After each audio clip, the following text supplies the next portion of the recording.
And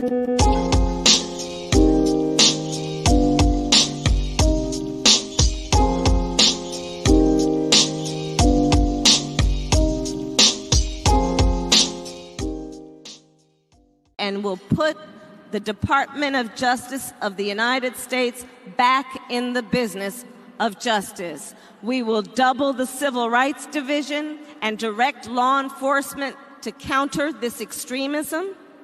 We will hold social media platforms accountable for the hate infiltrating their platforms, because they have a responsibility to help fight against this threat to our democracy. And if you profit off of hate, if you act as a megaphone for misinformation or cyber warfare, if you don't police your platforms, we are going to hold you accountable as a community. Ну, я же говорил, у нас, значит, фаворитом, если можно сказать, был действующий президент, господин Байден. Ну, вот он, его сняли с гонки, но он рекомендовал всем своим, значит, сторонникам поддержать госпожу Харрис. Ну, вот и мы тоже так сделаем, будем ее поддерживать. Это, во-первых. А во-вторых... Раззавещали, значит, надо, да? Вот.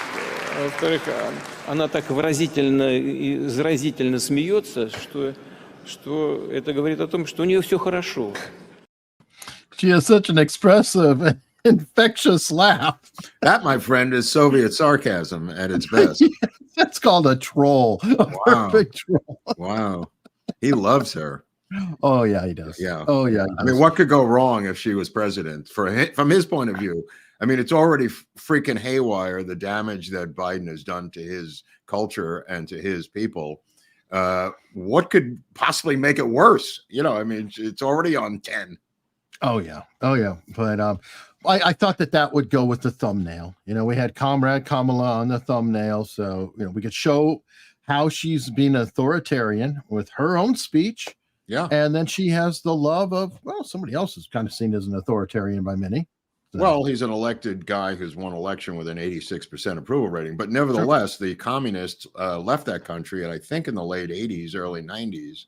And most of them went to London or Brooklyn or California and infiltrated Montreal and infiltrated the Democratic Party here in the United States. And we're seeing the results of that, as indicated by some YouTube videos by Soviet former KGB guys who said it would take 25 to 35 years to completely infiltrate the United States. And they've done it in one party. I made the comparison last week or on another show that in the late 1940s, the post-war years, the right wing embraced the Nazis through Operation Paperclip. The left wing has embraced the Soviets after the collapse of the Soviet Union and the end of the Cold War.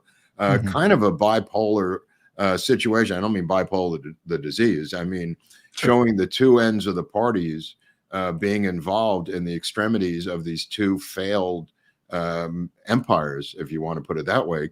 One taking, and the CIA fought tooth and nail with the State Department that's considered to be communist infested by Joe McCarthy and Nixon and others who fought tooth and nail, the State Department did with the CIA to prevent certain Nazis from being brought in an operation. Like Sunrise. In this operation that we covered in a couple of episodes, I think we did. Yeah. Sunrise, when Dulles was trying to get like Buck and some of the other ones, but yeah. I mean, there were quite a few that were brought in, but the point I'm trying to make is the Nazis are still at war with the Soviets, and people don't realize that this war has still been continued. The reason that the left and AOC and that whole group calls us fascists and Nazis is because they are communists still fighting World War II intellectually and politically, if that makes any sense to anyone. Yeah. I mean, both are authoritarians and both hate each other.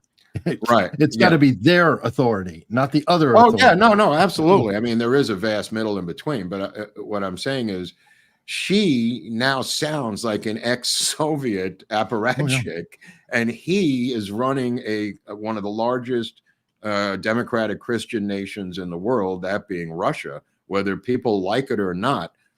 He did not want this war in Ukraine. I mean, we surrounded him with missiles. We moved NATO to his doorstep. It is what it is, and Trump's going to put an end to it in the span of 1 week when he comes in, if he comes in. Well, that's the hope. And I'm going to open now with good news, though, because we get demonetized so damn often, and I'm really thankful. We've got a sponsor, a good sponsor, somebody that you know. America, listen up. The world is getting more predictable by the day. Political insanity, rumors of civil war, an unstable stock market, and now the looming threat of a new global health emergency. Did you know there's a bird flu summit coming in October? It's eerily reminiscent of Event 201 that foreshadowed the COVID pandemic. And get this, the first topic on the agenda is mass fatality management planning. If that doesn't send chills down your spine, I don't know what will. But here's the good news. You don't have to be scared if you're prepared. The wellness company created the medical emergency kit, and every home in America should have at least one of these. They're packed with life-saving meds like ivermectin, amoxicillin, and even a Z-Pack. And it's all backed by experts like Dr. Peter McCullough. Imagine this. No more frantic searches for a doctor. No more emergency waiting rooms.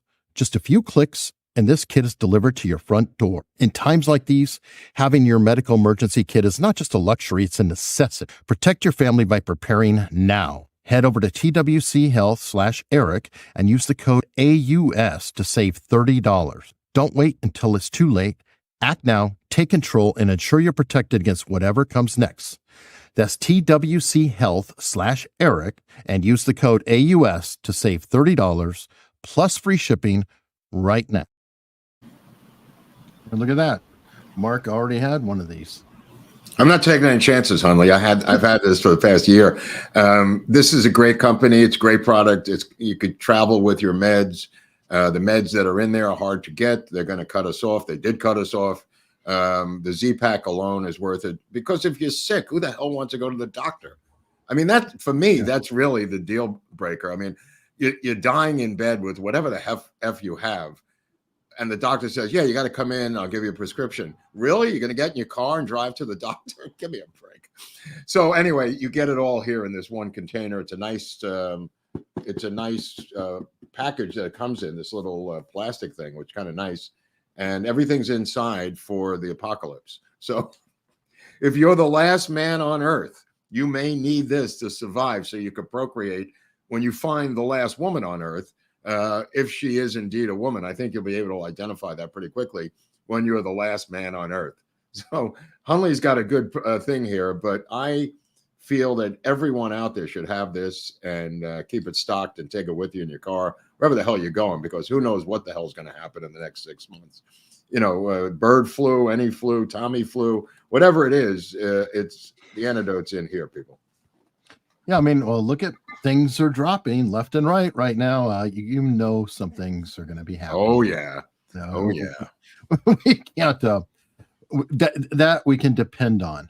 However, we could also depend on Tuesday being a America's Untold Story on E. Howard Hunt, the not as the Watergate burglar, but a deep dive CIA multi-part look at a guy who may or may not have been in Dallas on November 22nd and may or may not have received a letter from Oswald, the famous Oswald letter, which we're not going to cover on Tuesday because we're going to start with the beginning of his life, including such novels that he's written like Mongol Mask, where he wrote under the pseudonym David St. John, which was a combination of his two children, St. John Hunt and David Hunt, one of his pseudonyms that he used to allow the CIA to approve his novels. We're going to get into that on Tuesday and then go back again to more news the following Tuesday, as we discussed. Right, he's another bridge like Sturgis from Watergate to JFK. Yeah, right? he combines both Watergate. I mean, he is a fascinating character and served in the OSS under Wild Bill Donovan. His father was friends with Wild Bill Donovan. You may want to see that episode because we're going to get into some of the OSS activities of E. Howard Hunt and some of his early life. This is a very large figure. He ran the Bay of Pigs operation. He tutored a guy and trained a guy named David Atlee Phillips on how to be a CIA operative. This is the king. This is second in command to Dulles. People think he was a meddling burglar, and he's been depicted in the media as an old stupid fool. It's far from it once again. So this coming Tuesday. Seems to be a theme. All these fools that manage to get their way up. That's like Oswald, who was what O'Reilly said, what a rube that could barely put a sentence together. Mm-hmm. Yeah, same thing with Jack Ruby. Same thing with David Ferry. All of these people are depicted because they can't explain them. So instead of explaining them, they depict them as rubes or fools or idiots. All of them seem to be the opposite, according to our investigations. By the way, Jeff Shepard is on C-SPAN, if anybody wants to find it, from 2 years ago or 3 years ago, talking about his Watergate and Nixon. Brilliant. I think it's only an hour, but it's on C-SPAN.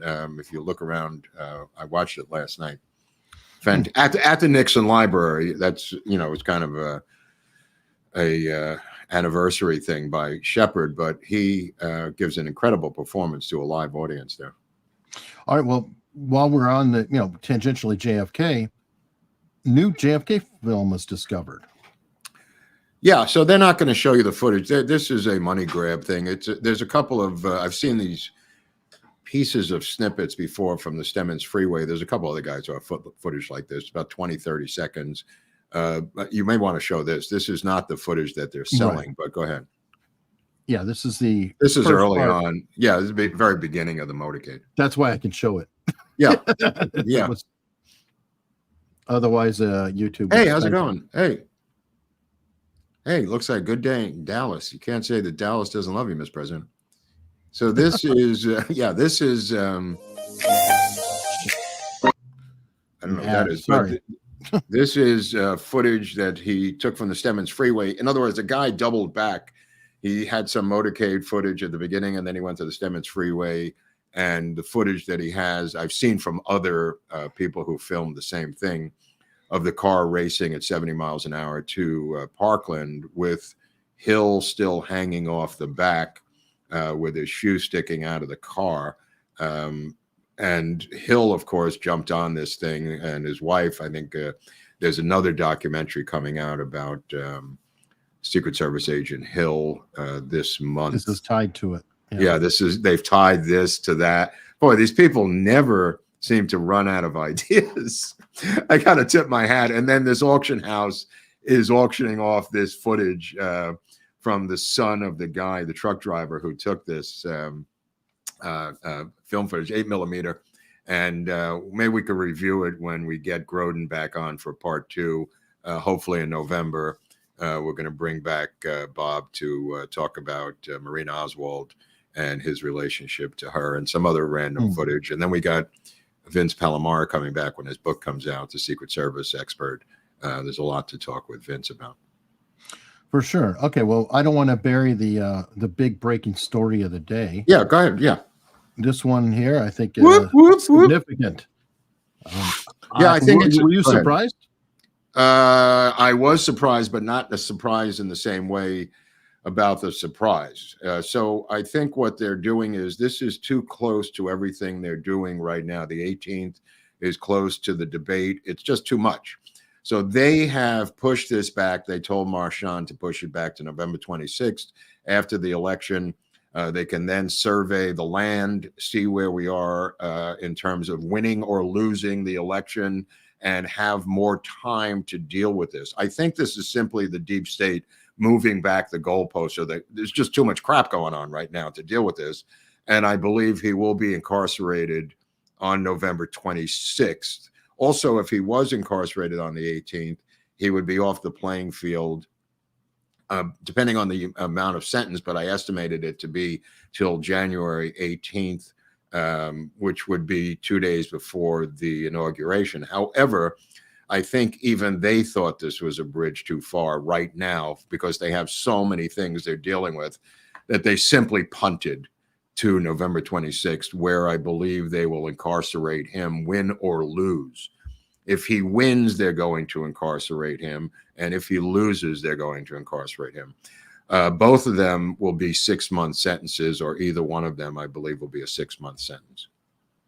Now, Crowder has done something that came out really close to this. So this leaked video that he did, looks like he's doing a James O'Keefe thing. He's gone full O'Keefe. I mean, tip of the hat to Crowder. How long could you do those bits that he was doing? I mean, after a while. Mm-hmm. He's done this before with some union stuff back in like 2015 or, way back when. But I'm glad he's going here. I mean, Crowder's fine, I guess. He's not the most hilarious comedian I've ever seen. No, but it's okay. Not everybody's Lenny Bruce. I mean, let's face it. This, doing what I don't know if you saw the footage, but it's this guy talking. Okay. Yeah. So here, sorry. Here's a clip from it. Yeah. He's stacking charges and rearranging things just to make it fit a case. To be honest with you, I think the case is nonsense. Every real estate person in New York does what he did. Nobody's ever been charged with this. Anyway, and his disclaimer was how does the disclaimer afterwards? Did you see what he said? Which part? Sorry. The disclaimer by that guy after he was caught saying that, he issued a statement saying he doesn't believe anything he said, and he disavowed every single thing in the video. Well, okay. Well, there you go. I mean, he made him look like a bigger schmuck than he is. Like somebody said, you got to go on and disavow this statement you just were filmed doing for minutes after minute after minute, saying this whole thing is corrupt and you're in charge of it. And then you trotted him out with a statement saying everything I said was wrong. That's called hostage video. It was a hostage video of the guy running the court. Wow. So some bigger fish got to this cat. Awesome. Well, here we have somebody who might join us and have some words on that. Welcome, Robert. Welcome. How goes it? Hey, what do you think about Crowder's work on finding this guy leaking about Alvin Bragg and everything? You mean the DOJ, the U.S. Attorney PR person? Yeah. What does a USDA PR person do other than bad PR, Robert? Well, it's the Southern District of New York, right, where they orchestrate all the politically motivated prosecutions, and he's in the Manhattan division of the Southern District of New York. Go on. Which is the centerpiece of it. And I mean, it's not a surprise. The Southern District of New York was the place where they brought the fake Russiagate case this week. It's like there's literally no ties to New York. Lauren Chen's not in New York. Tenant Media's not in New York. Tim Pool's not in New York. Benny Johnson's not in New York. Dave Berman's not in New York. The Ruskies aren't in New York. The supposed Ruskies. Well, there's some in Brooklyn, but go on. Well, yeah, there's some real Ruskies down in Brighton Beach. There's some real criminals down there. You can get to know some. I still have relatives who live down there, and they're down on Avenue U and down by the beach there. So yeah. Yeah, well, I think that there's some good movies. Well, what would you say is the best Brighton Beach movie? There was one by Gray. The guy, what was the name of that? The director, Gray. I'd have to, and with Requiem for a Dream also is another one in Coney Island. If you want to see Coney Island in the way I grew up, look at Requiem for a Dream. A fantastic film with Jared Leto. For some reason, I always think of that movie as depressing. Oh, it's depressing, my friend, but still it has Ellen Burstyn high on Dexedrine the entire movie, which is fascinating and quite a colorful look at a world that's still there. It's still there. There's still Russian Jews who are sunning themselves on the boardwalk out there. I assume there's like Russian restaurants and all that jazz down there. I mean, now the Great Russian Tea Room in New York City is one of my favorite restaurants in the country. Absolutely. I mean, like I said, when the Soviet Union collapsed, they came to Beverly Hills and they came to Brooklyn. Some of them went to London, and some of the Soviet apparatchiks came with them. But Soviet Jews have been running Beverly Hills for a number of years, and they have a big influence in South Brooklyn too. Well, now you're going to get quoted by Candace Owens, Mark. Oh, no. But what happened to her? Did she go to the Hitler School of PR? I mean, how did this woman go from being kind of normal to she's not normal, Mark? She's never been normal. Crazy. You haven't been around long enough. She hasn't been normal. She's a grifter. She goes back to somewhere between advocate and and grifter. Like I call those hustlers. There's part of them that's sincere, part of them that's driven by money. Right. They're kind of in between. Like Nick Fuente's pure grifter. Right. I mean, the race grift is the oldest grift in business. You know what I mean? No matter which side you're on, you can be on the Al Sharpton side, you can be on the anti-Semitic side, you can be on the any other side you want to be on. I mean, everybody's got a race grifter somewhere. Right. Is it because of her husband, who's a Vatican I Catholic, Robert, or that doesn't like help? hardcore. But yeah, I mean, he's like a Mel Gibson Catholic, right?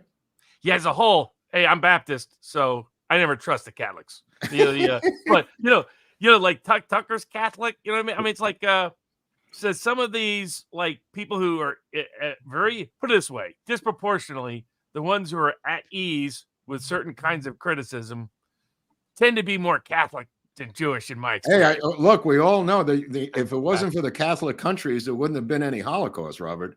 I mean, that's where the real tumult came from. Yeah, I mean, if you look at Poland and Spain and France, dear God, they couldn't kill us fast enough.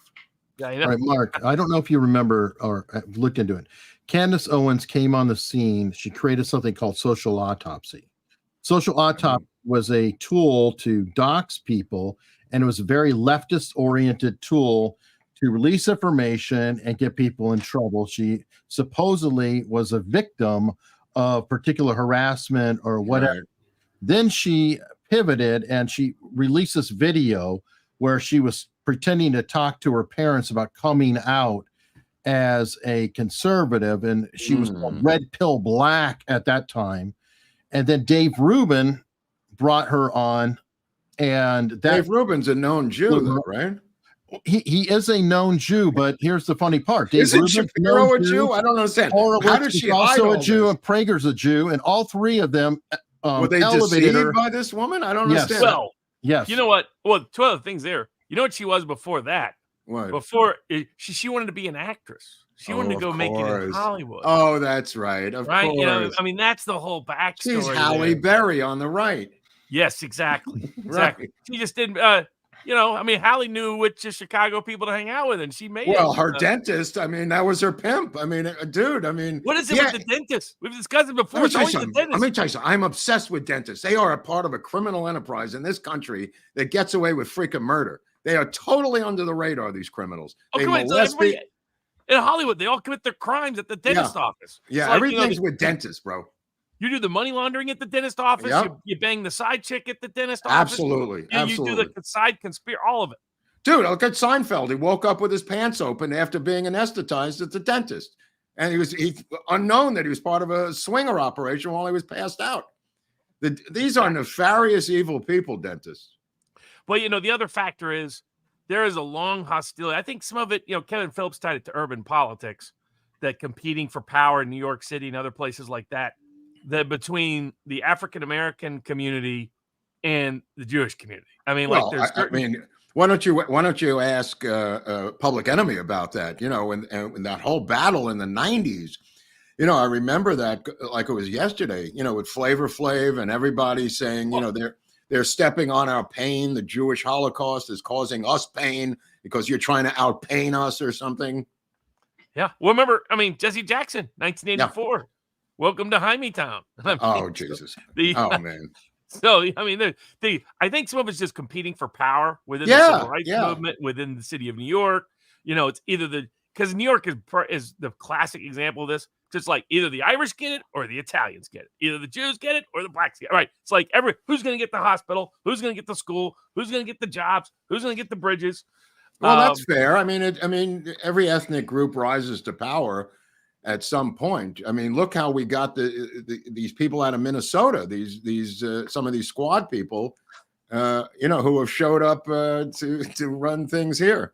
Do you see the subscriber Y.68? I'm saving up to be Jewish. That's funny. That's funny. I like that.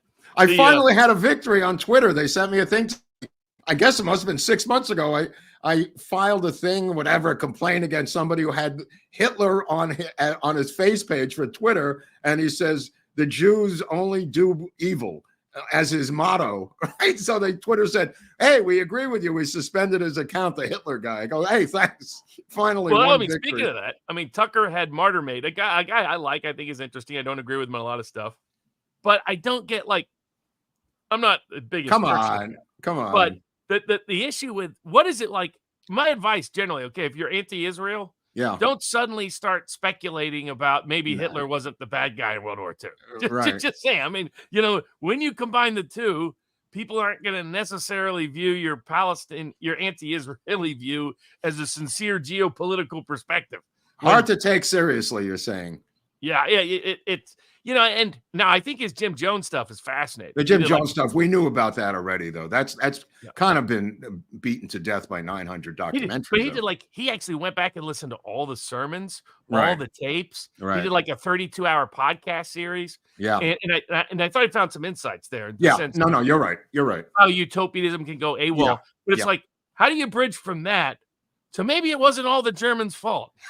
Dude, it's a bridge too far. I mean, when you see Arafat's great uncle with his own SS formation out of Palestine, it's hard to listen to the guy and take him seriously, Robert. I'm sorry. Well, exactly. I mean, not only the Palestinian side of that goes. I mean, they were begging to be part of the Nazis before World War II even started. They filled out their application years in advance. They were making uniforms in advance.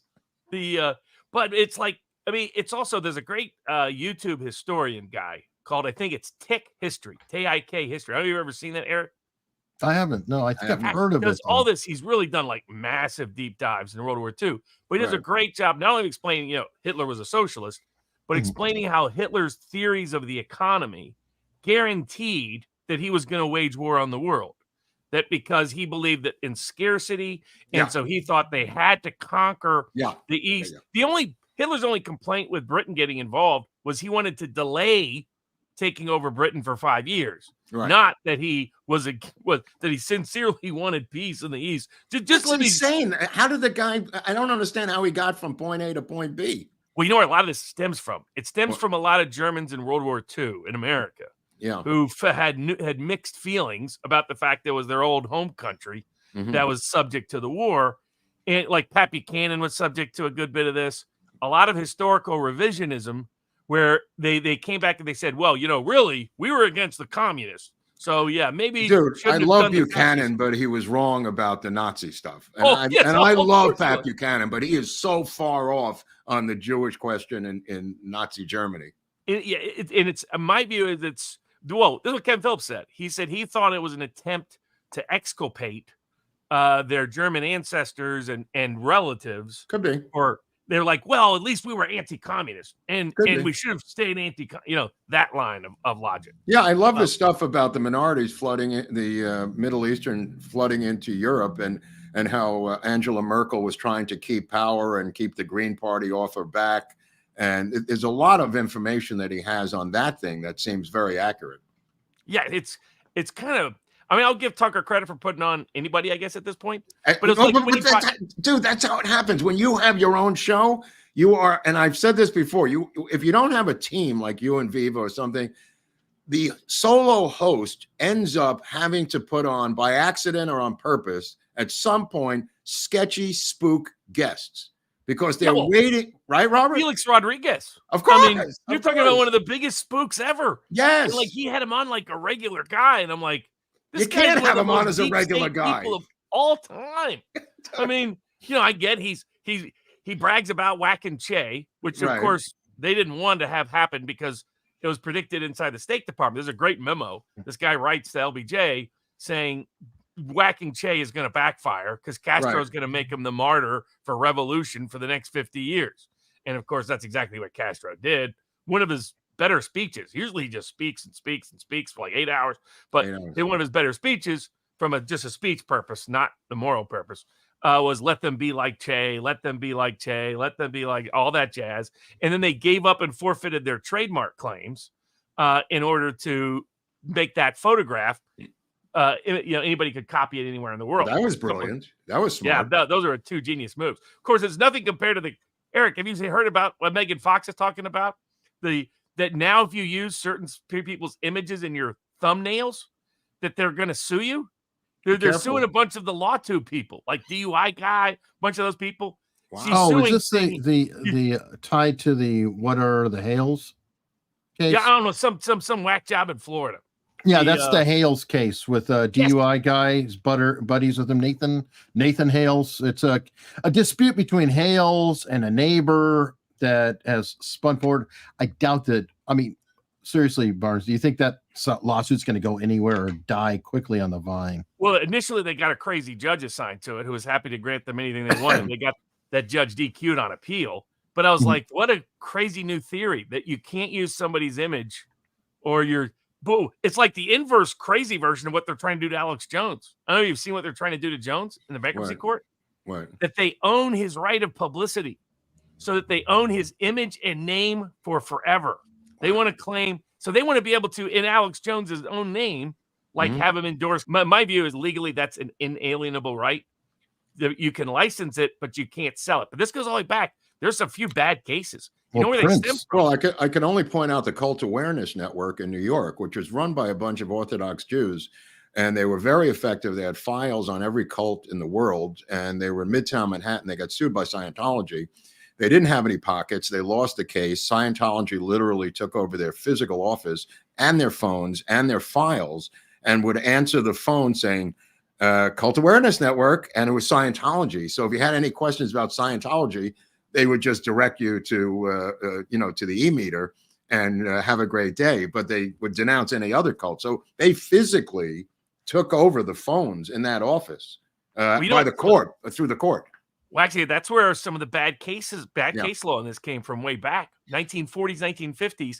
It was baseball card cases and baseball licensing cases. Those baseball players who argued that they should have a right to do certain. I like that. And the baseball card company owners said, no, we own, in some cases, baseball team owners said, we own your right of publicity, and that somehow it's alienable. Wasn't there a case on that with a guy who was suing because he's very much an anti-smoker, and his image was being used on tobacco cards? Honus Wagner for the Cubs and Cardinals, I think. I think that's why they painted them at first, and there were no photographs. They were illustrations of the players. Maybe that was one of the early reasons they did that. Wow. Yeah, so it'll be interesting to see how all those cases work out. Wow. But it's still not. I can't believe everybody took the bait on the Russiagate 3.0 this week. That was so sad. Well, what bait are they taking? Where is Tim Pool going? Is he turning himself in and throwing himself on the? What is that about? Involuntarily chat. How That's can you be insane. Tim Pool and criticize, make fun of other people for doing this, and then you, without a lawyer, volunteer for the FBI? What the fuck? What is he thinking, Robert? Because Matt Christensen, I think, was going to do the same thing, and it's like, have these people not watched anything? Have they not covered themselves? Have they not listened to themselves covering topics and stories? Get me General Flynn on line 2, please. Yeah, exactly. But it's unbelievable. But then, of course, I don't think it's Russians behind it. I think they're cutouts for people connected. You're going to find that money comes back to Langley. You know why the money's so low? Because it's a cutout. Exactly. They had a $10 million. They had a $10 million budget at a Langley. That's why it's such a low amount of money, Robert. That's exactly right. Yeah, it's exact. Not only that, I figure it's a diversity hire, right? Like they didn't even go after the right people. You know what I mean? Right. There's other people that would have made more sense to try to implicate or make look bad. Right. Than these kind of, they're the kind of people who get really pissed off on cultural issues. Right. Because it's not like Poole is a big dissident on geopolitics. Right. Laura Chen isn't really. Right. She's been all over the place, frankly. Same with Dave Rubin. I mean, Dave Rubin is like an institutional guy. He's milquetoast. Yeah, completely. That's what they all are on geopolitics. Right. Now, on culture issues, if you're obsessed with gay rights, if you're obsessed with trans, if you're obsessed with gender identity, if you're obsessed with diversity, equity, and inclusion, you would be really annoyed at Asian Lauren Chen, Tim Pool, Jewish libertarian, gay Dave Rubin. Yeah. So it's like it's the DEI hire and the mid-level at the CIA who got this budget. And then they can't even write a good script. I mean, it's like the whole CIA has lousy scripts these days. Even the director of the FBI, the son of Link Ray, the guitar player, he doesn't know what to say in these press conferences. He told Iran, knock it off, tough guy. What was the line about Iran, Eric? Didn't he had like a one-liner? Which stay out of it or something. Ray, the FBI director, when they asked him in the press conference about Iran, he just said some one-liner. Because they're tough guys. They're opposing people who use our democracy in a democratic way. Right. I mean, I love that speech. Well, I love their obsession with RT, which never ends. It started with Obama telling people, if you remember, not to watch RT, and my brother got rid of it from his cable network and stopped watching it. I go, dude, now I'm obsessed with it. I never even heard of it before. If this guy said don't watch it, where do I find it? And other people just turned off RT, which had a lot of Air America people on it. It had a lot of Big Ed and what's his name from CNN was on there. Larry King was on. I mean, it was just ridiculous. Oh, yeah. And yet PBS is okay. Keep sending money to PBS because I really want to hear your point of view on everything. Well, the other irony with all this is we're the biggest government that interferes in other people's elections and media by a long mile. Why don't you ask Netanyahu about the funding of his opponents? How helpful that is when you're raising money for an election and money's coming to your opponents from the Obama administration. That's what that leak about Logan Act investigation of Netanyahu and Trump was all about. Mm-hmm. Harris's camp was worried that Netanyahu had made certain assurances with Trump because that would prevent them forcing him to do a ceasefire before the election. Right. Because there's massive pressure from the Biden-Harris camp that they think if a ceasefire is done before the election, they'll get the Jewish vote back that they're losing, and they'll get the Arab Muslim vote back that they're losing. I don't see Netanyahu cutting that deal because it's not in his interest to cut that deal. Well, it goes back to Nixon and LBJ with the Vietnam. There was a scuttlebutt about that when Nixon was 1968. Oh, yeah, 1968. Yeah. The Kissinger and other people went over there to make sure that didn't happen. Yeah. Oh, yeah. There's a history to this, bro. You got to give Nixon some credit for outmaneuvering LBJ. I mean, he was getting weak at the end. LBJ, he was taking the nitro pills. His heart was about to blow out, but he did linger for 4 years after that. After 68, grew his hair long. Grew his hair long. Went crazy. Had little Blondie down there to write his book for him. Yeah, he kept listening to Bridge Over Troubled Waters over and over again while downing shots of scotch. Was he doing live interviews and then suddenly died during midway through those interviews?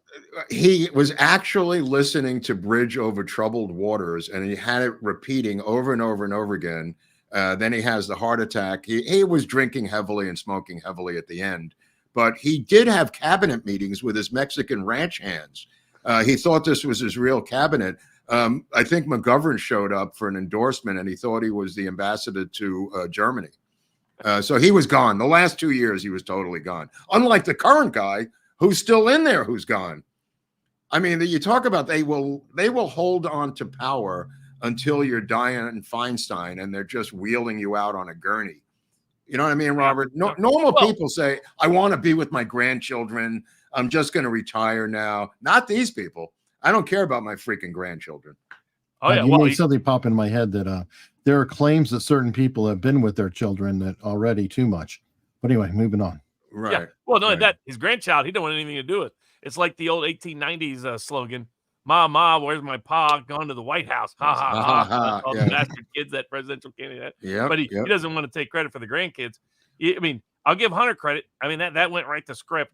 Delay it as long as possible. Now the Biden plea yesterday, you talking about? Yep.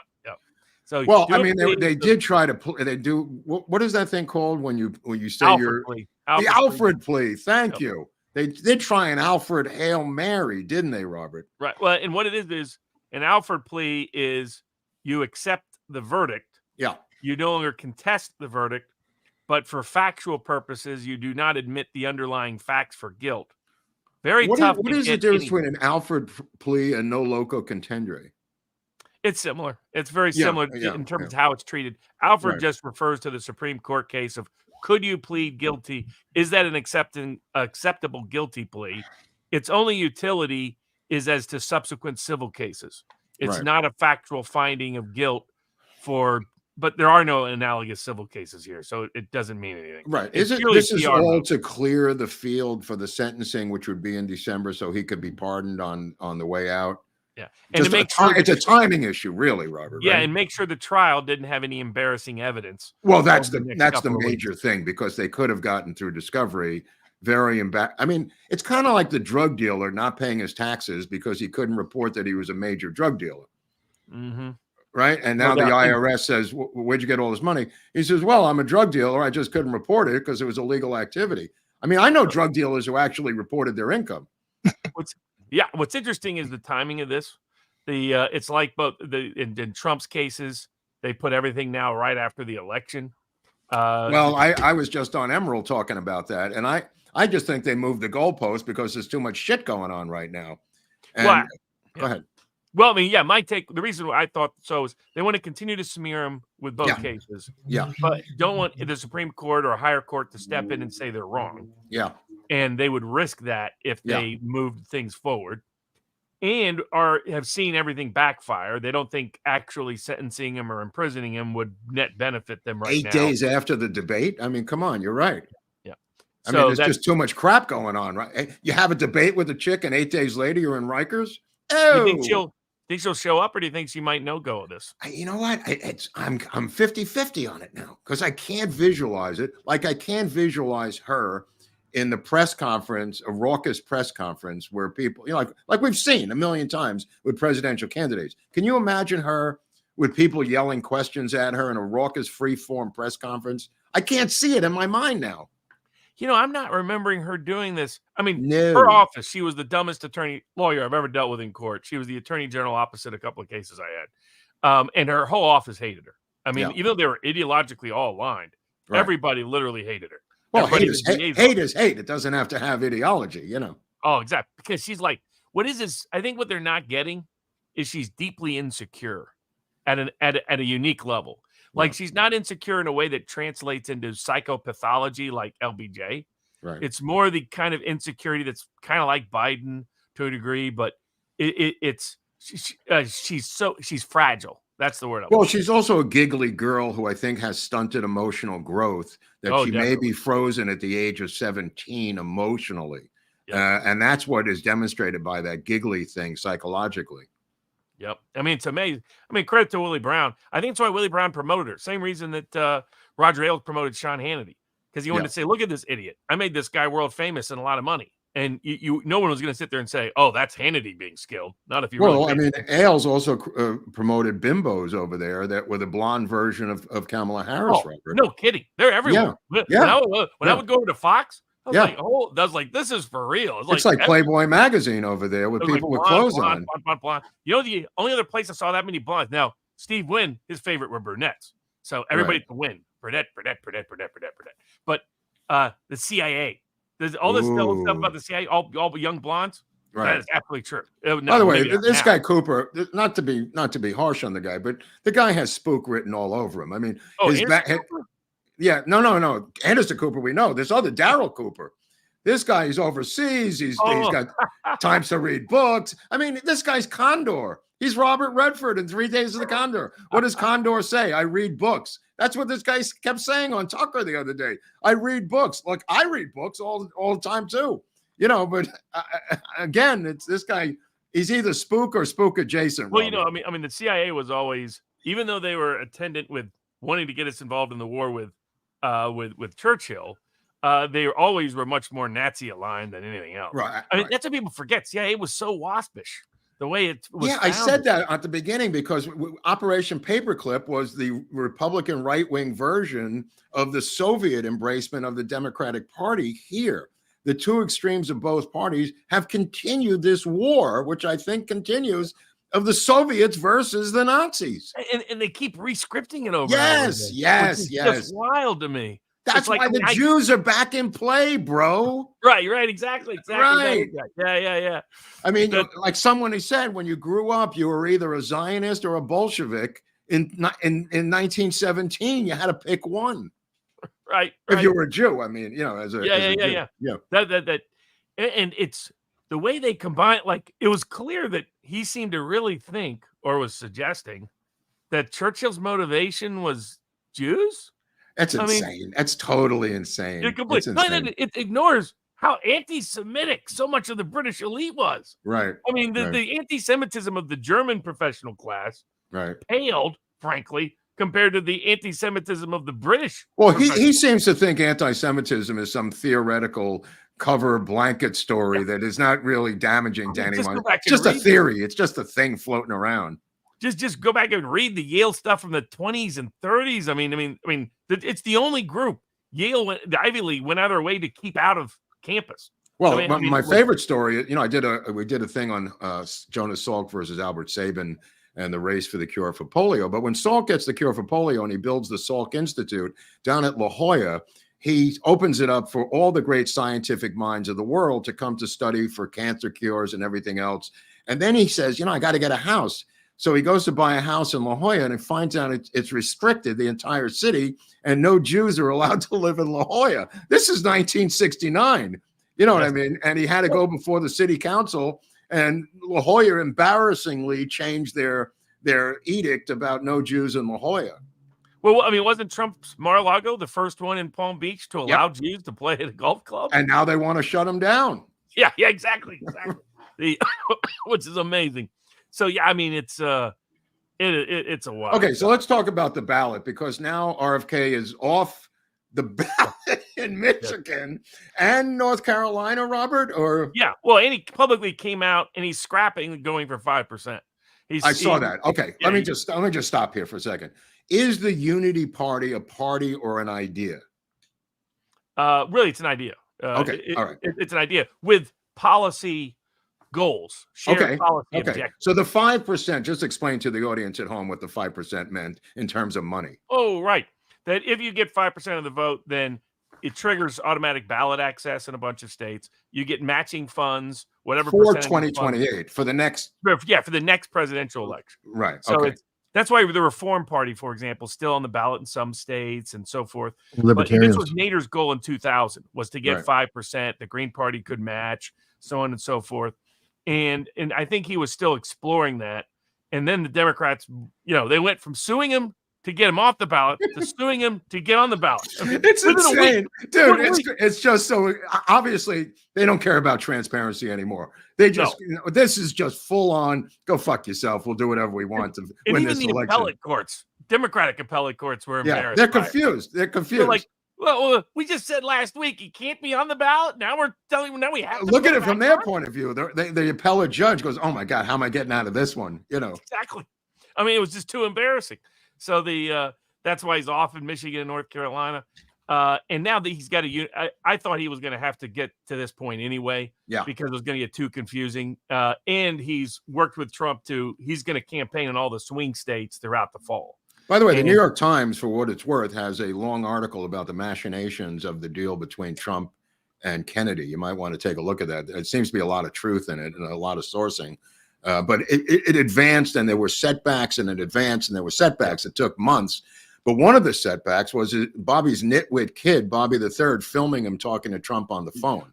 I still think that Trump really wanted that out. Okay. Yeah, that's my hunch. Just because all right. When I look at something like that getting disclosed, and I look at it and say, okay, does that help Trump or hurt Trump? At the time, it helped Trump, right? It signaled Trump might be aligning, that he's sympathetic, that he was moderating position on vaccines, one of his Achilles, so on and so forth. And I'm like, it didn't necessarily help Kennedy one way or the other. Right. So, well, he went nuts apologizing. So, and remember, Trump is a master of this, right? Yeah. I mean, my favorite one is him being John Barron. You know that story, right? No, I don't remember that story. Okay, wait, on the phone he would say he was John Barron. Yes, when he called into shows. He hired a spokesperson. Yeah, his press representative. Right. Was named John Barron. I think he did that with Howard Stern sometimes too. Yes. Oh, and there were a bunch of reporters that really bought it because, in fact, Megyn Kelly figured it out live one night.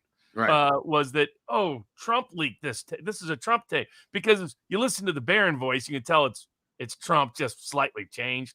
But my favorite ones, he would call up and say, "Man, you can't believe all the women Trump has to, Madonna's after him, this model's after him, this, I mean, dude, what about Barron going to NYU? This sounds insane."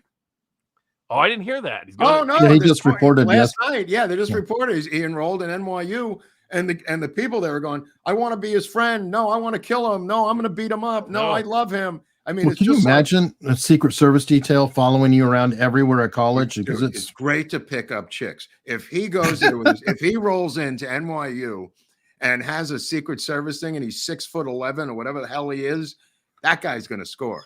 He's going to score, and he could take him back uptown too. I would Got say the- that sounds like I mean, his mom is more fond of New York, I think. Yeah. Still, Well, she's got a new NYU memoir out, by the way, that I want to read. I understand it's a real Yeah. book. It might be. Yeah, I mean, and she did a good little PR, presentation Yep. for it, and Yep. wanted to assert sort of her independence. Very, very Yes. intelligent. Very intelligent. I think she speaks 72 languages. Yeah, I know. I mean, she's more intimidating than Trump is, frankly. I agree. I completely agree. Well, the other Ivanka was Ivanka, I think, ran his company with him for years. Yeah. Oh, yeah. I mean, now she and Kushner have gone sort of quieter, but I think they've they gone thought to ground. They've gone to ground. What? They- You don't well, hear they him talk thought- about Israel or anything, Kushner. No, I know. Well, I think twofold. I think they didn't like all the heat from the first term. Yeah. And then second, I think they thought their dad was dead, or her dad was dead politically.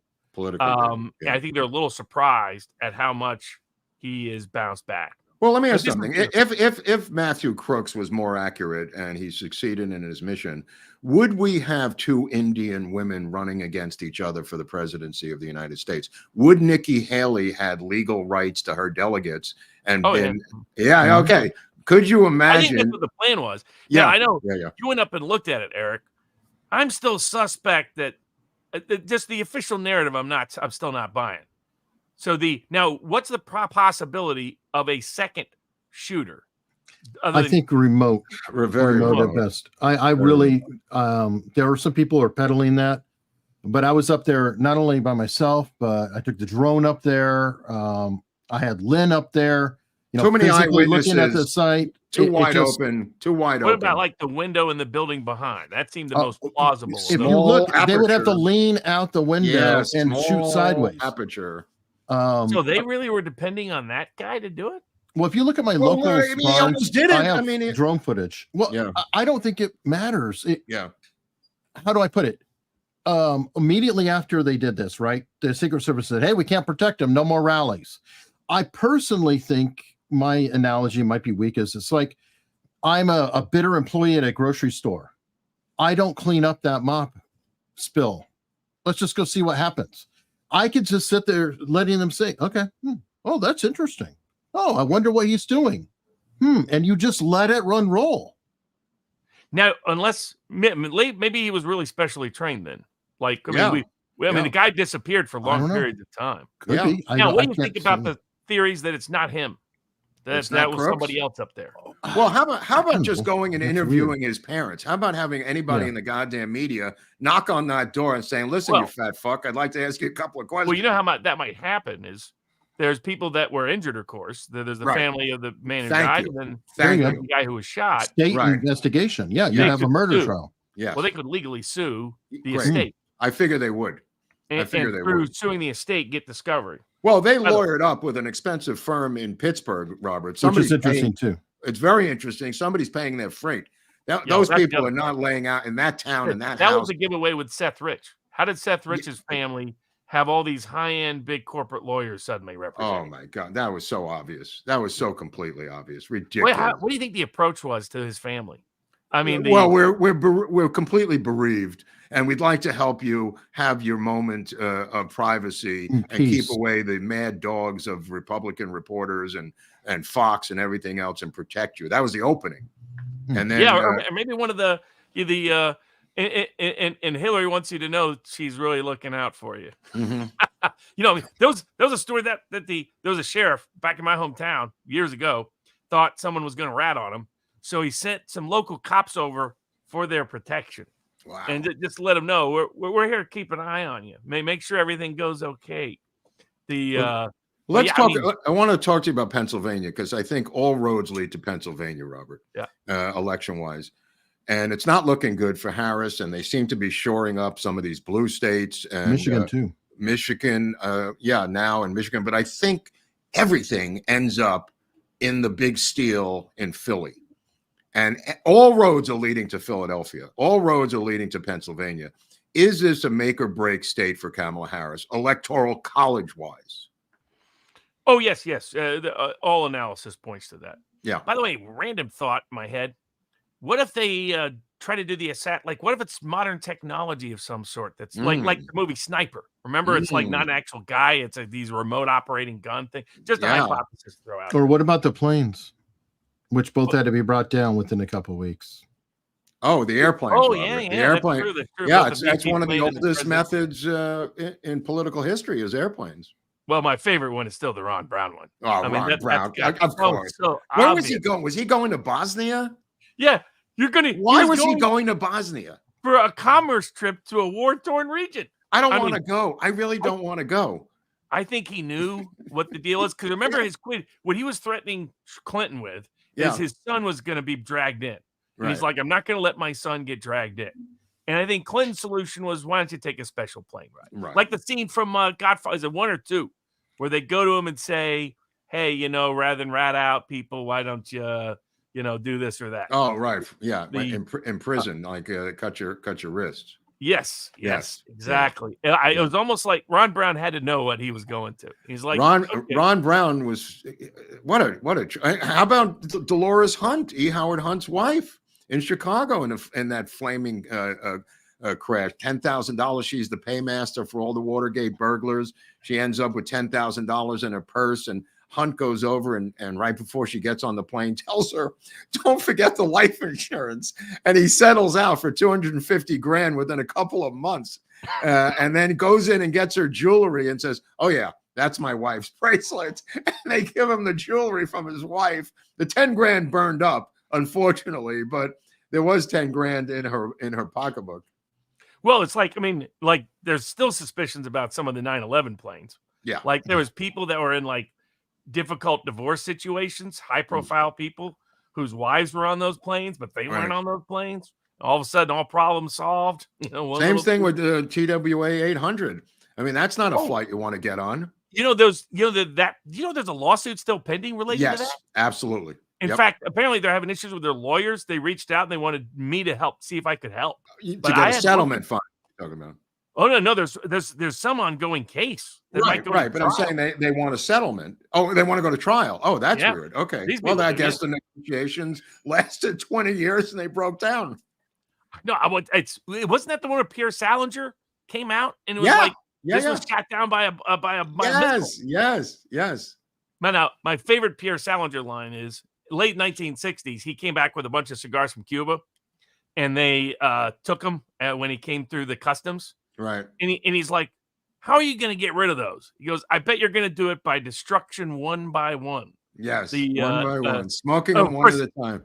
Dude, what about when what's his name got caught Clinton's aide stuffing documents into his pants in the National Archives?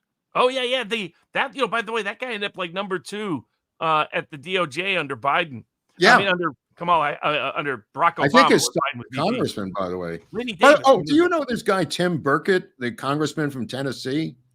I don't know where he's from. He must be a relatively new one. He's from Tennessee. Yeah, he's not from Chattanooga. I think he's from Middle Tennessee. He's not from East Tennessee. Well, he had a heavy accent. I mean, heavy Tennessean accent. Is that? If that's that would be word. Middle or Northwest, South, Middle or Northwest, because you got the mountain folks in the Northeast. You got sort of the plains in the middle. You got Old Northwest is like Charlie Daniels country. And then you got the Southwest, which is like, Northern Atlanta. Yeah. How does a Jew end up being the mayor of Nashville? I'd like to know that lineage, how that happens. He just comes down selling garments and he just says, hey, you need a Jewish mayor here. I'm passing through. There's still a Jewish Democrat representing Memphis. Memphis also. Maybe it's Memphis I'm thinking of. Yeah. No, it's not both of them, is it? When he was first going to run 30 years ago. It's not both of them. Do Memphis and Nashville have Jewish mayors? No, not the mayor, but it's the congressman.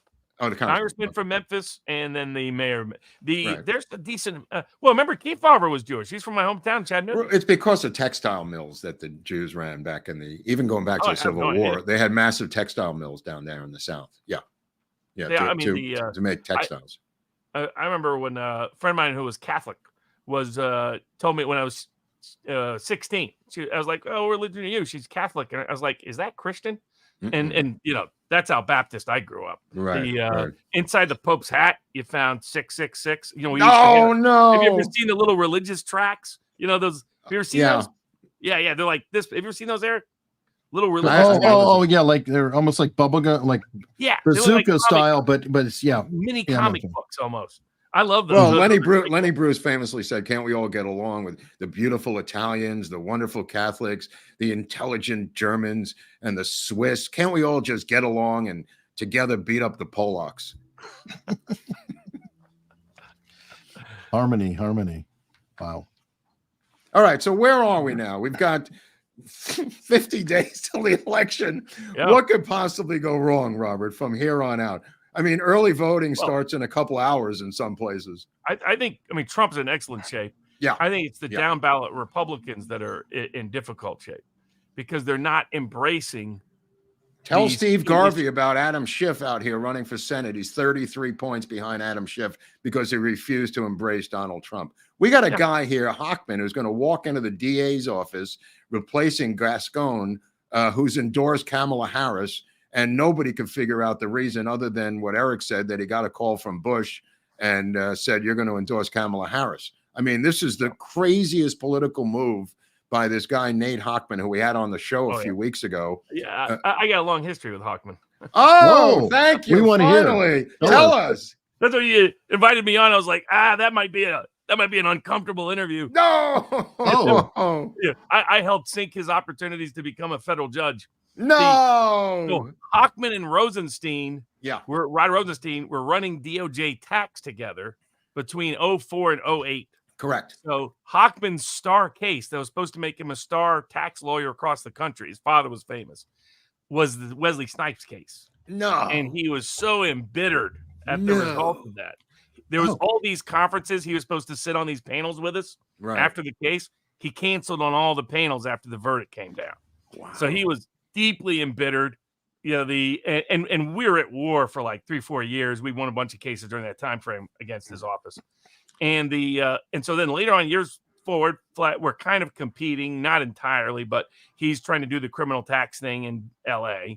Yeah. It's always weird when you want to get a criminal defendant client bragging about all the people you prosecuted, but and he wasn't really his dad. And he ran into some other political issues. But once Trump got in, the old establishment crowd wanted to make him federal district court judge in LA. And for whatever reason, I was on the list of people to help vet him. And I was like, no way. I was like, boom, he's done. Whoa. And we kind of helped pop his balloon. Well, I think he popped his own balloon by saying, "I'm endorsing Kamala Harris." He was on with Michelson on Fox Local, and Michelson didn't even ask him and said, "I didn't even ask you that question. What brought that up?"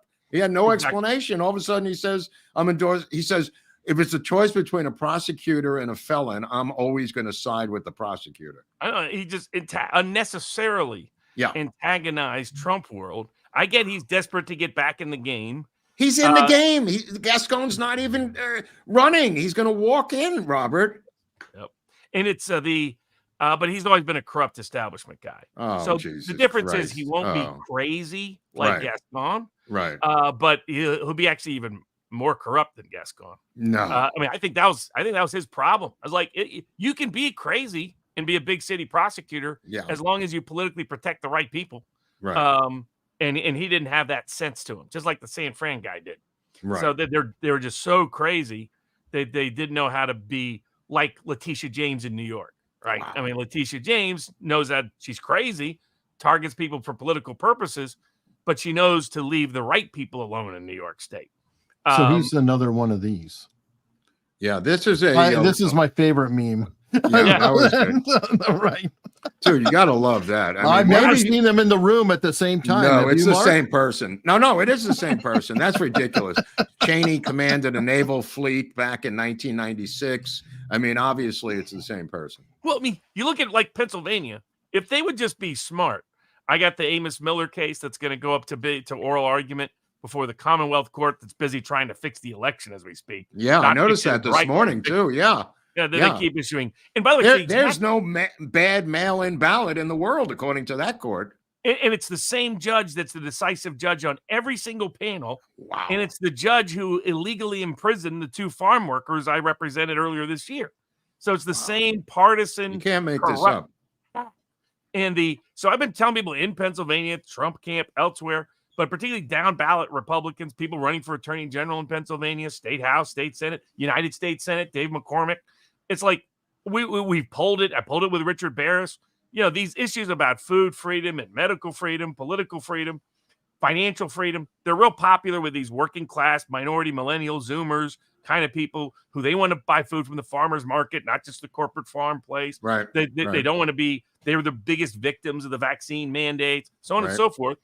And it's like, but they just don't trust the generic Republican. They don't trust the generic Democrat anymore, but they don't trust the generic Republican. It's like, all you got to do is embrace a couple of these issues. You stand out, associate with Trump, don't disassociate from Trump. Look at Ron Johnson, Wisconsin, 2022. He decided he's going to take the vaccine and the COVID issue to make him Trumpish. What happens? He wins in a close Senate race. J.D. Vance, Ohio, 2022. Embraces Trump's position on both Ukraine and trade. What happens? He goes right with Trump in terms of his vote. It's People amazing. who don't, like Laxalt, Nevada, like Oz, Steve Garvey here in L.A. Steve Garvey. All that does is they don't gain any Democrats from that. All they do is lose independents because they're like, oh, you're just a schmuck. You're just a schmuck like everybody else. Yeah. And all these down ballot Republicans, all they got to do is find a way to show they're not a schmuck, affiliate with Trump on a Trumpish issue, and find an issue. I mean, Trump's already shown the path. There's a reason why he did the whole Kennedy event, did the Tulsi Gabbard event, did back-to-back a bunch of podcasts. And podcasts where, by the way, he said for the first time, hey, I hired a bunch of schmucks the first time. I'm not going to hire him this time. That's why I'm doing it all differently. Right. So it's like he's given the path. Look at these issues. He's doing the crypto circuit. Wow, I know. I saw that. With Bobby Kennedy, he's doing the public health issue. He's letting Kennedy go, all the way on big pharma, big ag. He's talking about make agriculture great again, make America healthy again. Well, the commission to look into the assassination is my favorite. Oh, yeah. It's the deep state's biggest, deepest crime. Dude, dude, I'm going to volunteer to help him get in those files, bro. How about Doge? Clearly. And it's about the assassination of his father and his uncle. Yeah. And putting him in a commission position allows him to dodge Senate confirmation. So I know. And he would never get in a million years. But getting back to that thing with Liz Cheney, we traced the head of the Secret Service back to the Cheney family, where she became, she was their private guard after she left. Go through. It's like when you do a real purge, fire everybody, let them reapply, only hire the decent ones back. Yeah. But you got to start by firing all of them. It's just rotted from the core. Yeah. And it's just poison plague throughout. Well, do you think they should send hundreds of Secret Service agents to the UN to protect these weasels from other countries? Well, not only that. Well, why does the Secret Service do anything other than protect? That's what the CIA's for, by the way. The CIA can protect these other people. I don't know if they don't really have a division for that, but yes, they do. Yeah, they do. A protection division of foreign dignitaries? Yeah. Oh, yeah. Oh, yes. Yeah. That's why Tom Pecora went on. Well, Bongino was talking about the fact that 650 agents are needed to protect the foreign dignitaries at the UN when they come in every year, and it's draining the Secret Service. I agree. That's why I said use the CIA, who does do that already. Who do they do it for? I don't understand. Who are they for foreign dignitaries, especially overseas? Anytime they go on board, well, they can't operate domestically, so it has to be overseas. Huntley's got interesting expertise. He does live in Virginia. He knows stuff I don't know. That's Langley Air Force Base, not he lives Langley, next door to Virginia. John Hinckley, for Christ's sakes. Hinckley comes over from milk from his place. He lives right down the road. But only Amos Miller. Amos Miller made for John Hinckley believes in raw milk. John Hinckley is a raw milk of I don't know. All he cares about. I have no idea. Now, what about lactose intolerance? All of my people, the Ashkenazis, are lactose intolerant. How does that help or hurt with raw milk? So there's a lot of raw milk products that people that have problems with pasteurized milk don't have problems with raw milk. Interesting. And that's one category. The second category is that there's certain things in certain raw milk products, colostrum, some other things that are unavailable anywhere else on the marketplace today. Okay. And so that's where a lot of people who testified for Amos in his case testified about how their kid needed it to stay healthy when the kid didn't have it, all kinds of problems. There's the Andrew Wakefield, one of the first controversial autism vaccine guys, he was like a stomach doctor, and he stumbled into this just because he found a weird affiliation between children's stomach disorders and autism rates. What? Really? And so I think what it reflects more broadly is it's just poisoning the kids. I mean, you're poisoning them with the food, poisoning them with all the vaccines. 73 vaccines. That's insane. It's insane. It's totally insane. Parkinson's, Barnes, is starting to come out that Parkinson's may be tied to the gut.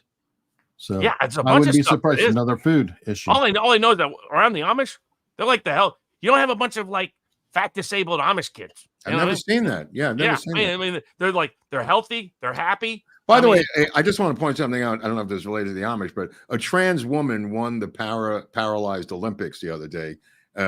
They have infiltrated the. So they even went I there? swear to God, yes. That is, so that's it was for a vision disorder that only she can determine if she can see. That eventually may lead at some point to blindness. Some rare vision disorder is her disability. Well, that sounds almost like a non-binary vision disorder. Yes. Well, so I see. I'm cited. I'm not. I'm cited. They combined the two South Park episodes. The South Park episode where the dude enters the women's competition. Yeah. And then the other South Park episode where Cartman pretends to be retarded. Because you know what? I think they saw both of those, and the girl figured it out, and she got herself the gold paralyzed Olympic medal, which used to be run by the Kennedys, by the way, going back to the daughter who they lobotomized.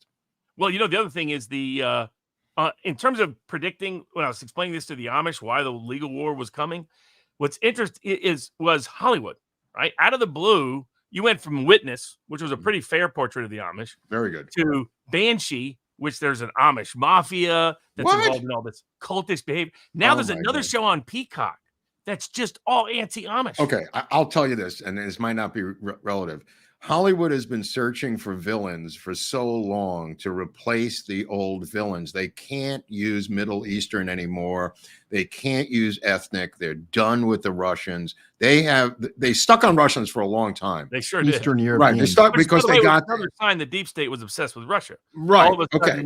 This is a screenwriting problem that every screenwriter in Hollywood gets into discussions with the studios about, because there's so many you can't use, Robert. There's so many you can't use. I'm not shocked. I was joking years ago that they'd end up with the Orthodox Jews in Brooklyn as the enemy and have them being a secret mob. But now it's basically come true with the Amish, bro.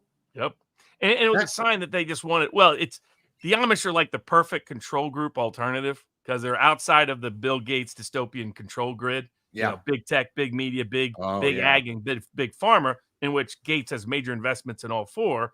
Who's outside of that doesn't do a lot of vaccines, doesn't do a lot of modern medicine, doesn't do corporatized food, doesn't do modern does private homeschooling, not public schooling, not part of Twitter, not on social media, not in Hollywood. It's the Amish. Do they have they have phones or no? Like their businesses might have a landline. That's as far as it goes. Nothing inside the home. For example, the problem of smart meters. They don't have, because these smart meters that kind of invade the privacy of your home. They're actually surveilling you all the time. Oh, tell me about it. Yeah. That's just the new thermostat. The thermostat is the new. Remember, it's spying on you. It's listening to you. LA offered to put in thermostats for everyone in LA. Yeah, that was a telltale indicator. For free. Yeah. Yeah, exactly. Of course, I guess if you want a mortgage in LA, you need to be an illegal. So you need to denounce your U.S. citizenship, and then you can get a mortgage. Well, I told you that I don't even sure. I did an episode months ago about a guy who I met who kept going across the border 8 times and getting paid. He was from Mexico City. He was a journalist who wrote about it, and he went across the border 8 to 12 times, got paid every single time by NGOs, and just shut his mouth. He was obviously Mexican. He dressed down, went across the border, went home, did it a week later, did it a month later, got something like $160,000 in cash, and wrote about it in his alternative paper in Mexico City. Wow. Yeah, there's money there, bro, for crossing the border. Once you come across, it's like, tell him what he's won, Bob. Well, that's what Brett Weinstein was documenting when he went down there. And he's like, this has got to be, he went from being not a conspiracy theorist on that topic. It's funny.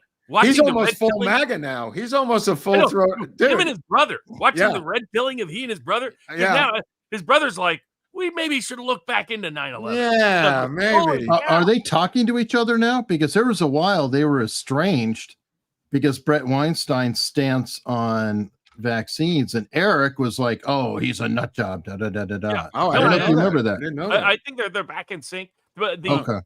they come from that kind of old, almost like Jewish physicist kind of family. Yeah. Like, super smart, very Yeah. eclectic, debate aloud, broadly. Yes. Very independent I grew up thinker. in that same household. We'd Yeah. all watch Meet the Press together as a goddamn family. Yeah, Okay. exactly. You think that's annoying? Yes, exactly. But Took us an hour and a half to watch 60 Minutes. I mean, put it that way, as a family. Well, some of these chats going by are funny. Yeah, go ahead. What do you got No, there, bro? Okay, sorry. Well, let me get some super chats in. Pamela Yeah. Clifton starting in early. Come on, She was a Bobby. big RFK supporter, and she's now switched over as it's, per RFK Jr. She followed the Kennedy- train. Well, he and Trump handled that so well. Dude, I was down there for the whole thing. I was at the yeah. presser, and then I went over to the rally. Dude, I it mean, was I what a think you're day gonna that see was. about- I had to drive from Phoenix to Glendale, and It's going to be 6. I mean, Bear's already picking this up in the polls. It's going to be 3-1, 4-1. Those votes break for Trump. And really, there's two categories there. There's the people that were the hardcore base of Kennedy, 4 or 5%. Yeah. But then there's the 30% that were considering Kennedy. And those were your independent voters who are going back and forth. Do I vote? Do I not vote? If I do vote, who do I vote for, et cetera? Hey, Trump's going to win that vote overwhelmingly. That's what's breaking in all these media polls that even, what's his name? Mark Halperin. I was just going to mention Halperin to you. Yeah. Remember how Nate big Silver? he was before he got Me Too'd? It's amazing these guys. And all of a sudden, these guys are willing to be much more honest than they Okay, ever let were. me just when they say were something about Halperin, because his brother David Halperin was a spy for Admiral Zumwalt in the Nixon administration and was caught stealing papers from Kissinger and feeding them to Zumwalt. And Nixon had to confront Zumwalt about it. That's his brother. His father, Morton Halperin, worked at the Brookings Institute and wrote the Pentagon Papers with Leslie Gelb. That's the father. The father was a commie, Morton Halperin. So the Halperin we have now, Mark, is far more conservative than both of those guys. Yes. And now he knows his only audience is transparency. Yeah. That because he got Me Too'd out of the mainstream media, Right. the only way he's going to build him. It's like Judge, what's his name? From Fox? Remember when he was at Fox? He was like real mediocre. Napolitano. Yeah, Napolitano. Yeah. Then he leaves Fox, and all of a sudden, hey, let's have Colonel McGregor on. Let's have this person on. Let's have all these dissident thinkers Well, the on. thing with Halperin, he was showing those numbers of how Trump completely trashes her numerically in every important issue. It's like 60% to 30 in immigration, economics, and yet the thing is tied. And do you feel safe? Yeah. That's the latest poll out of Michigan. How is it possible that he is so far ahead of her on all of these issues, but when it comes to who you're going to vote for, it's a close call? It's not going to be a close call. Okay. I mean, they're already telling you where they're going to go. Now, some of these polls, the polls are going to be off again. But so just compare the same pollster to the last two cycles. Right. And if you do, what it's projecting is for Trump to win nationwide by about 5 to 7 point nationwide swing. Yeah. So for him to win by 1 to 3 points. Yeah. And that could go higher just because they thought she had a higher floor than Biden. I disagree. There's a lot of old blue collar Democrats that trusted Biden. They fled. That don't recognize her, she's already, the other problem in Pennsylvania was they really believe he's Scranton Joe up there. They got streets for President Biden and all this. Insane. It's totally insane. But Harris has zero ties up there. They thought they could recreate a female. It's like they got a casting female vote. Obama, they think. Right, exactly. Yeah. And they think Brock's the perfect one. They did Macron in France, Trudeau in Canada. Yeah. They fit a certain style. And they thought, oh, Harris will fit this. It's like she completely bombed at the Democratic primary for a reason. She doesn't really fit. I mean, her campaign is stalled now. Would you say that? Oh, yeah. Well, the problem is there's nobody around her other than Willie Brown that she trusts or that has political skill because she's run off everybody. So everybody's learned to hate her. Who is her mentor right now? It can't be Willie Brown. I mean, who is Brown's it? Brown was the one who told her, don't say anything specifically. Don't run. He even came out and publicly said this. Well, she could be taking advice from Quentin Tarantino, who just said, just win. Don't talk to anybody, you idiot. Yeah. I mean, Tarantino. The problem is That's where Brown's political history is not actually useful. Who he was really good at is backroom machinations. That's what he was a master of. Well, maybe he knows she's an idiot and he's just giving her advice for her. Well, and I think for him, it was the ultimate sign of how great he was. He wanted to say he put somebody in the White House. And the dumber they are, the more credit to him, right? No one's going to credit Kamala Harris for getting to the White House. Right. They're going to credit, look, wow, that's how great Willie Brown was. We got Larry Elder on next week. We're going to talk to Larry about his relationship with her. Keep in mind, I think it was in the late 80s, maybe in the early 90s, we got the RFK case almost reopened. And even CNN had done a piece with an audio recording by a Dutch reporter who had recorded all the gunshots, and it turned out to be 13. And CNN even went along with this story about the Dutch reporter. And we almost got the case reopened, except for one person, the Attorney General of California, and that was Kamala Harris. Oh yeah. She was notoriously corrupt. Yeah. I mean, her office sunk. I had $1 billion fraud case by a whistleblower against the Lennar construction company. Ripped off CalPERS for $1 billion. State of California. People in California. Wow. Well, who hasn't at this point? They're $89 billion in the red. The money was stolen. You couldn't steal this much money in that fast. I know. I mean, it's amazing. State pension funds are just one huge money laundering source. But and CalPERS is the worst by far. But right at the key moment, her office stepped in and killed it. And it's because Lennar has tight ties to the whole San Francisco Democratic political mafia. What's amazing is how San Fran took over the state of California. It is. That's a great story. That's a great story. Nobody ever talks about that. I'm going to ask Larry Elder about that next week. That is a great story, how this city runs the rest of the state. Completely. Because logically, L.A., Southern California should really kind of run the state. They can't. Or even Sacramento might have influence. Right. They can't. They keep going to jail here. They can't get these city councilmen out of jail fast enough because there's no room. They just keep putting one councilman after another in prison here. It's like Chicago in 1958. What do you think about that show? What was it? Not Malone, but it was another show that was like 1930s alternative history LA. Yeah, Showtime or HBO recently. Ed Burns was in that. My old friend Eddie Burns. Yeah, yes. I forgot the name. It was a good show. It was a good show. That was a damn good show. City of Angels, maybe it's called, or something like that. Something like that. Yeah, damn good show. City of Angels. It was interesting. The whole history of the Mexican political. And you got James Elroy who covers all that. Well, you should watch Chimp Crazy with PETA versus this woman who owns chimps in Missouri in the Ozarks. It's totally insane 4-part miniseries where PETA versus this woman. Really? the chimp lady. Yeah, dude, it's fucking crazy. The 4th episode is dropping on Monday. Well, all these animal rights people are going. They're trying to shut down dog breeding operations. Oh, that's next. That's next. Yeah, they're targeting the Amish for it now in Pennsylvania. You can't buy a puppy in this state, for Christ's sakes. You got to go to another state to get a puppy in California. There are people you have to go to San Bernardino if you want to look at a boxer puppy undercover with a guy with tattoos on his face. Good Lord. Dude, what about the gangs in Denver taking over the building there? And that Aurora, goes back a couple of years. So actually 10 years. So it's like all of our interventions around the world foster bad consequences. Come back to haunt us. Come back to visit us. MS-13 is because of all of our interventions in Central America. Yeah. Well, the way we intervened in Venezuela, precipitating sort of quick collapse of certain parts of their economy. I mean, they facilitated 80% of it, but we helped push it over the bridge. It did is it unleashed Venezuela's version of MS-13. And they discovered that the way they could have power is to be the most violent possible. Yes. And what happened is the Venezuelan government 3 years ago cut a deal with them. They said, here's the deal. We won't, they went after him, used the army, et cetera, said, we'll lay off you. We'll release a bunch of you from prison. You just leave the country. And so they started mimicking throughout Central and Latin America the same strategies. They would come in, spot a vulnerability, become the most violent, most ruthless, take it over.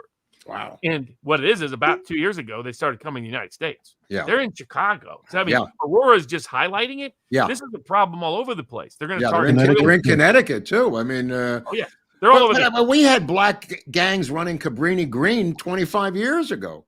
Yeah. I mean, you could look at the movie New Jack City. And if you want to see a good movie about gangs taking over an apartment complex, look at New Jack. You'd almost think it's deliberate because the people who could push back against them, the old Italian mob, they've taken them out in terms of power structure. They exist, but nowhere near the same level anymore. The second group was the Sonolan cartel.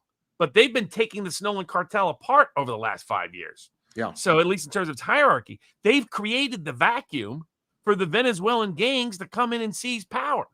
And they are the most ruthless, vicious. They make MS-13 look like elementary school children. I mean, this is a disaster waiting to happen. Well, it's her disaster. I mean, everything on the border has got to be put around her neck. And I don't mean that. It's just logical. I mean, anything with the border, she could claim she's not the border czar all she wants on Wikipedia, deleting it, but it's not going to change the hours and hours of footage of people saying she's the border czar, Robert. And I hope Trump in 5 days or then next Monday on the debate just wraps it around her neck as border czar, Robert. And Mike, last in the room. Mic, what's that? And last in the room. Open mic or not open mic? Yeah, I actually wrote a memo for those old school boys in Chicago. That was going to be the scope of my representation. What are you talking about? The old Italian mob, or yeah. Right before the last wave of legal attacks on them, and they wanted to know why or how it could be coming. And I laid out my analysis, political analysis, involved Big Bill Thompson, some other people. But my hypothesis was, if they want to replace you with the Sinaloa cartel, they need to take you out to free up the Sinaloa but they cartel. hired you to do a term paper for them on the history exactly. Because of my alternative political analysis. These guys. Oh, that's brilliant. Remember, this included Joey the Clown. Remember Right. Joey the Clown? Yeah. Oh, yeah. He was on the lam for 2 years in Chicago, and he kept sending the FBI postcards from Chicago. Well, then they snagged him at his 7. He was a big granddad guy. So his 7-year-old daughter's. What happened to the shaved head lawyer in New York who was the mob attorney for? They finally took him out by illegally wiretapping his conversations with Gotti and got a corrupt judge to kick him off all the cases. Right. Yeah. So I mean that was one of the oldest scams. Yeah. But taking that, that's where I think Hoover had a point. You're better off with organized crime than disorganized crime. That you take out somebody's going to replace the supply markets. Now the question here is, are we really? I mean, it has the look. You watch shows like Narcos, other things. It looks like somebody in the powerful in the U.S. hierarchy chose the Venezuelan gangs over the Sinaloa cartel. That's what it looks like. Yeah. And that's what kind of idiot nut jobs do we have running around up there? Well, there might be some Chinese influence in this stuff too, Robert. There may be Chinese fingerprints. Apparently, the husband and wife aides to Hochul and Cuomo were arrested by the FBI yesterday. And it reminds me of the driver for Dianne Feinstein, who was Chinese, and Fang and a bunch of these other Chinese deep buried operatives. They were getting tons and millions of dollars from the Chinese Communist Party in New York, living like barons there. Well, you look at the Confucius Institute and all the different places it has got power and influence in the United States. I mean, that's why I was they're complaining about some tiny amount that supposedly came from Russia that I don't believe even came from Russia. It was even if it was true, Russia's not buying up all our farmland. China's buying up farmland. Let me ask something. Doesn't Russia have enough trouble right now? Why would they? They're so busy. I mean, a logical person would say, we're in a life or death struggle with the freaking Ukraine, fighting to the death. You know what? Let's stop and go and give $10 million to Dave Rubin. I mean, give me a break. No, there's zero chance. Because I know some of those RT people, the top, when they were, after the sanctions came down, they were like, we're done. We're not getting. We're done with America. It was a signal that Putin was like, I don't care about the West anymore. Yeah. Now, Putin might be equal to Trump at his ability to troll. Yeah, like his endorsement of Kamala Harris. That cackling thing, it was so great. She's so happy by her laugh. I could tell that she's such a happy person. Yes, exactly. Infectious. Wow. Infectious is a well-chosen word. Yeah. By the way, I think Adams is about to go down in New York. Keep your eyes out for that. Taken down. He upset. He upset. No, dude. He attempted to dip his foot into presidential black politics for 2028, which is not wrong. Because the only other thing is a black woman that doesn't exist currently. And he mentioned and went to the border. And that was kryptonite, bro. That's where this is coming from. Because you look, I mean, that's what Harris is good at. Harris was like Obama. I told people, I was like, you'll understand that Obama may have got his ideas from Indonesia, but he learned his politics in Chicago. Right. And I was like, and I told people this after he got elected. I said, you watch within the next year whether he'll protect his home guard first, because that's how they think in Chicago. Yep. See what happens to the governor and see what happens to Jesse Jackson III. Okay, the two things I want to ask you about. One was the subpoena for Kamala Harris, the subpoena for Tim Walz on two separate things by the House and Jim Jordan. Are these going to happen? Oh, yeah. I mean, but I think that they'll stonewall. Now, Okay. what's interesting is they're saying they wish they would have had Shapiro back on the ticket. How How does he get on that ticket? There would have been riots in the streets of Minnesota. And exactly. Come on. I don't really In buy Michigan, that. especially. Michigan, I mean, come on. It's crazy. It's crazy that they even thought of Shapiro. It's the only reason they thought of Shapiro was because they have to win Pennsylvania to win, as this super chat said. Well, and it's because Shapiro will stab her in the back during election season. Right. Yeah. You're talking about an IDF, actual IDF guy. I mean, give me a break. And Whitmer will do the same in Michigan. You know who Shapiro is? He's the Democratic version of J.D. Vance. Yeah. I mean, my sense is, I think she kind of knows she's doomed, but I don't know for sure, because you read Drudge Report these days, and it's how the media thinks of themselves. Yeah. And they've convinced themselves she's going to win and Trump is doomed. What they convince themselves about. I mean, the real guy who should have gotten this was the guy whose hand he held up repeatedly in California. That was Gavin Newsom. Gavin Newsom is going to come back in 2028. He's not going to have a job. He's rooting for her to lose. There are people. They all are. Right? I mean, is it Andrew Cuomo, who's now going to have to testify before the House under oath, is also rooting for her to lose because he wants to run. Well, that she was probably part of taking him out. That's right. That's right. Well, she was involved in Me Tooing your buddy Al Franken. That's right. Yes. That's right. Yes. Al Franken went down because of her. There's a lot of knives out for her, Robert. Oh, yes. But once it's over with and done with, yes. I mean, if she loses, she's kind of toast. Yeah, she'll be a nobody. No one will care. They won't put her on any board. She's mentioning the governorship of California. She may circle you know who back. might run against her for that? Is RFK Jr. Or Nicole Shanahan. Well, she said, dude, this all came from this show. I mean, I was the only one beating that governor's drum for 6 months. And then I had Dr. Drew call him a couple of weeks ago and talk to him about the governorship. And she said, if he doesn't do it, I'm doing it. Yeah. And I think it makes sense. I mean, she's got the wherewithal and resources. Yeah. Now, it's still going to be tough in California. Yeah. I mean, that state is so whack politically. Yeah. They really should just divide the state into well, he could do it. That's what I'm saying. It could be his state. If he's able to bring people together. There's only Lilliputians running. Villagrosa is running. There's nobody running. I've said this for 6 months on this show. He could walk into this thing and run the biggest state, the 6th largest economy in the world, and try out a lot of his ideas on California. God knows we need it. I swear to you.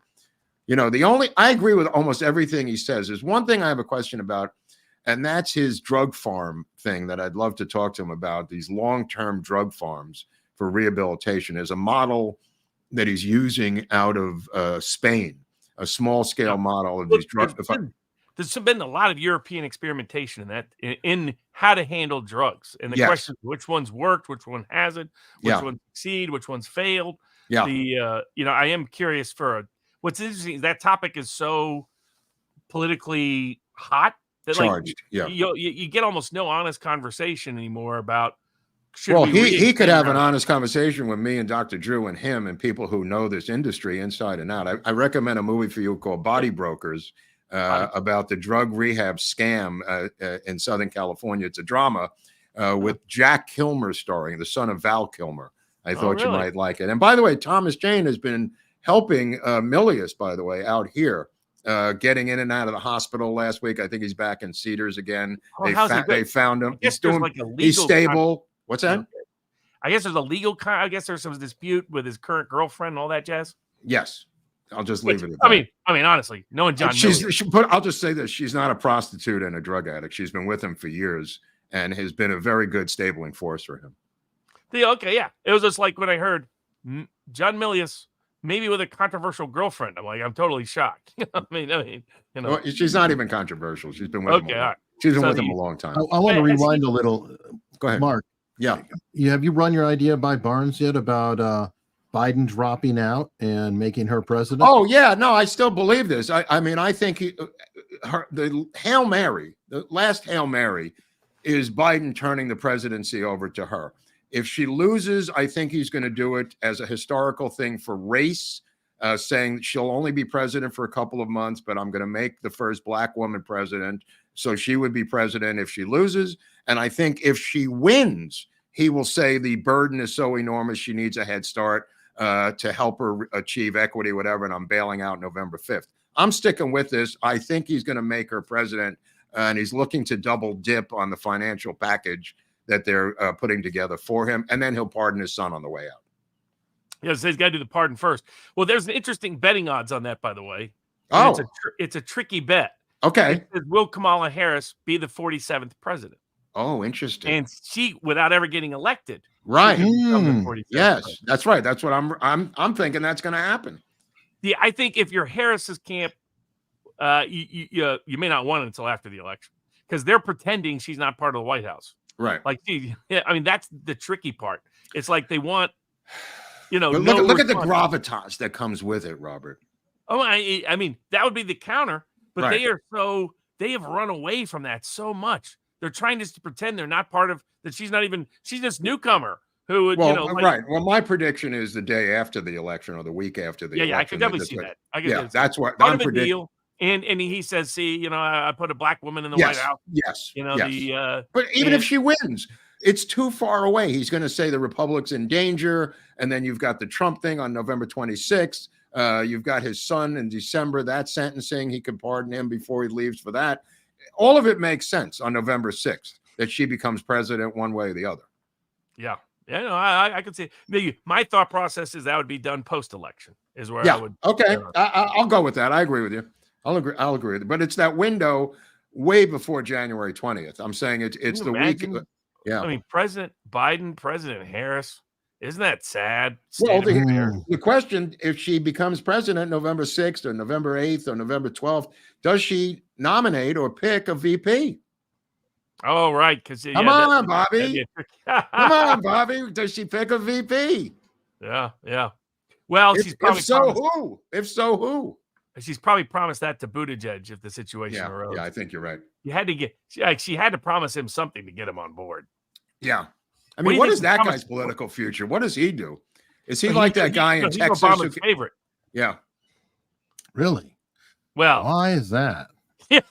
Oh, interesting. I see what you're saying. That's funny. Well, I didn't say anything. No, you're just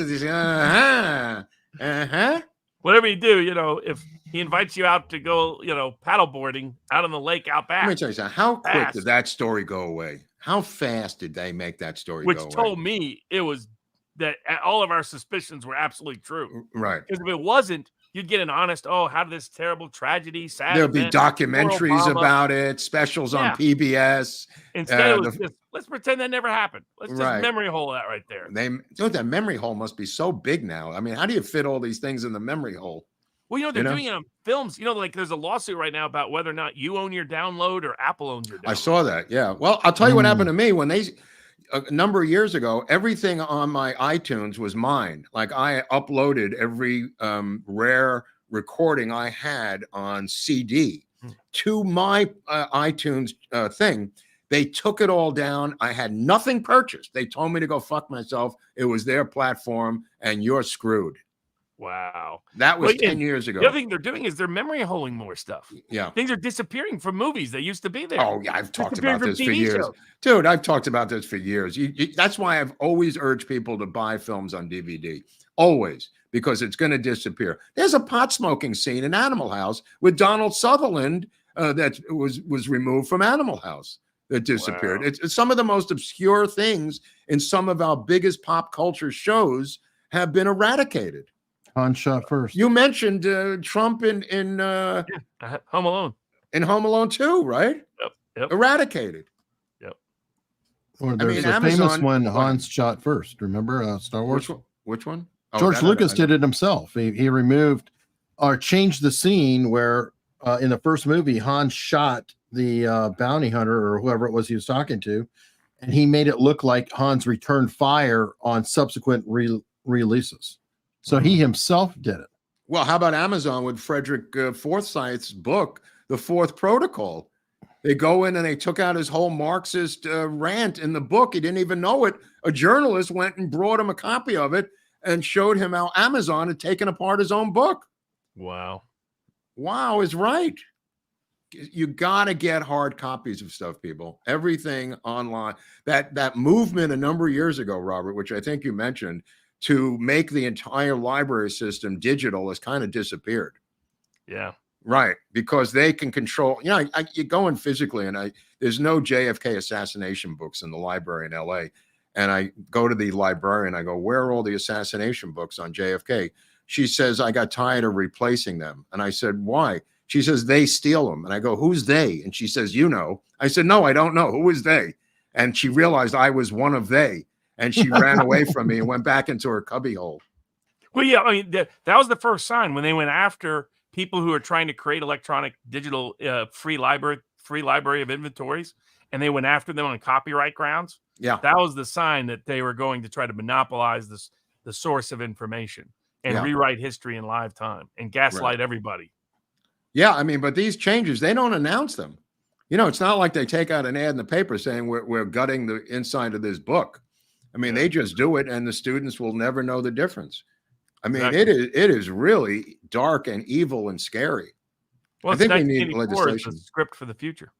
Need a Pepe members emoji like the secret squirrel, please. Oh, Dick Dickerson, he's one of our followers. Yeah, I just created and put it up. So you've got Trump, you have a ice cream licking Biden, you have a dumpster fire. So boy, there is an ad for, what is this thing? Squeal Box, some new Netflix kids animation thing called Squeal Box.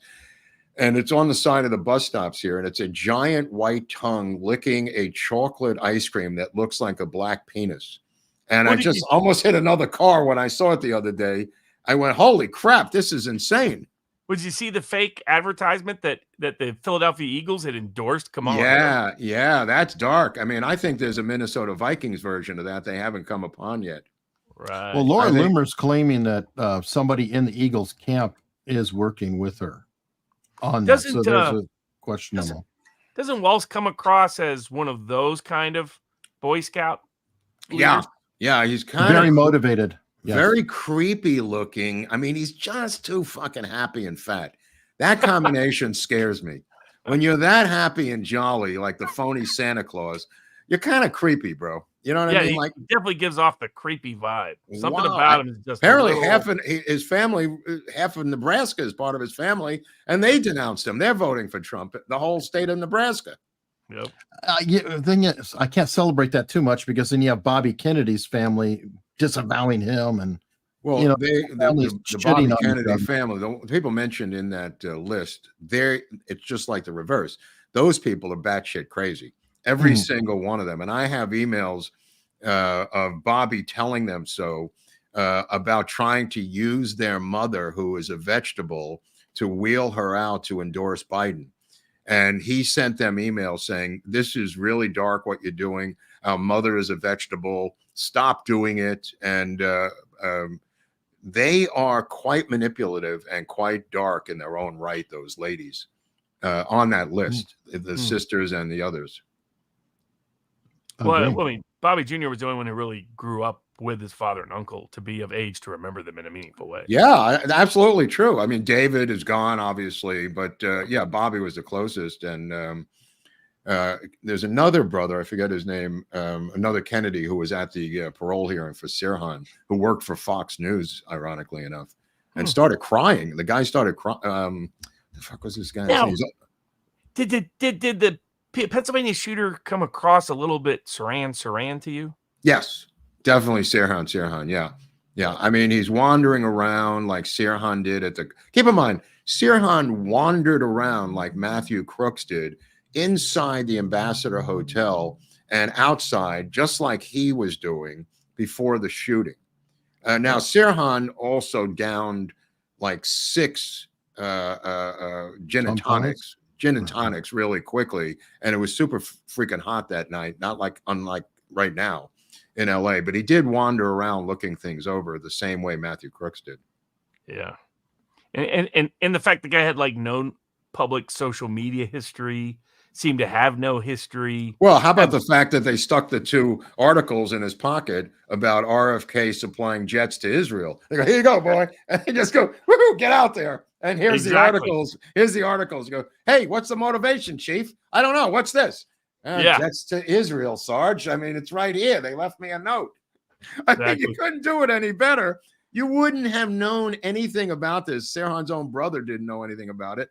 And he had the 2 articles, one from the Pasadena Press, another one from a Hollywood newspaper about the jets to Israel that RFK vowed to give them if elected. So, yeah, there's a new kind of MK Ultra going around out there, and I think it's quite infectious. A lot of the school shooter stories seem to have that vibe. Yeah, this one in Georgia, they arrested his parents now, Robert. Is that And there's constant contact with the feds, usually years in advance. Yeah. And it's like you just wonder exactly what's taking place, what's transpiring. Well, I mean, like you said, these feds have to go. You have to decertify the FBI, have them all resign, and then rehire them. Start from scratch. Yeah, and you just start from scratch. Limit their footprint to begin with. Yes. You need a domestic Bill of Rights like they have with the CIA when they had the church committee hearings that really pushed them back when the family jewels were revealed, and the CIA was quite intimidated by the church committee. You need that version for the FBI, in my humble opinion, to really push them back, because they are so out of control, so manipulated by politics right now. But there were times when the other side said the same thing with Hoover. True. Right? Well, it was true. Yeah. It was out of control. It's not the first time. It's cycles. They get knocked back, and then they come back up, and then they get knocked back, and then they come back up, and it slowly has pivoted over time. But don't forget Ruby Ridge. Don't forget Waco. Don't forget. I mean, it's going on for a minute. For me, I have moved politically, to the right. But I started hating when I was a kid, hating the CIA and the FBI, and I'm still in the same space. That hasn't changed. I've got liberal Democratic friends who worship the FBI and the CIA now. And I'm going, how is that possible? We grew up hating them, Bob. Look at George W. Bush. Is there the 1930s statist route?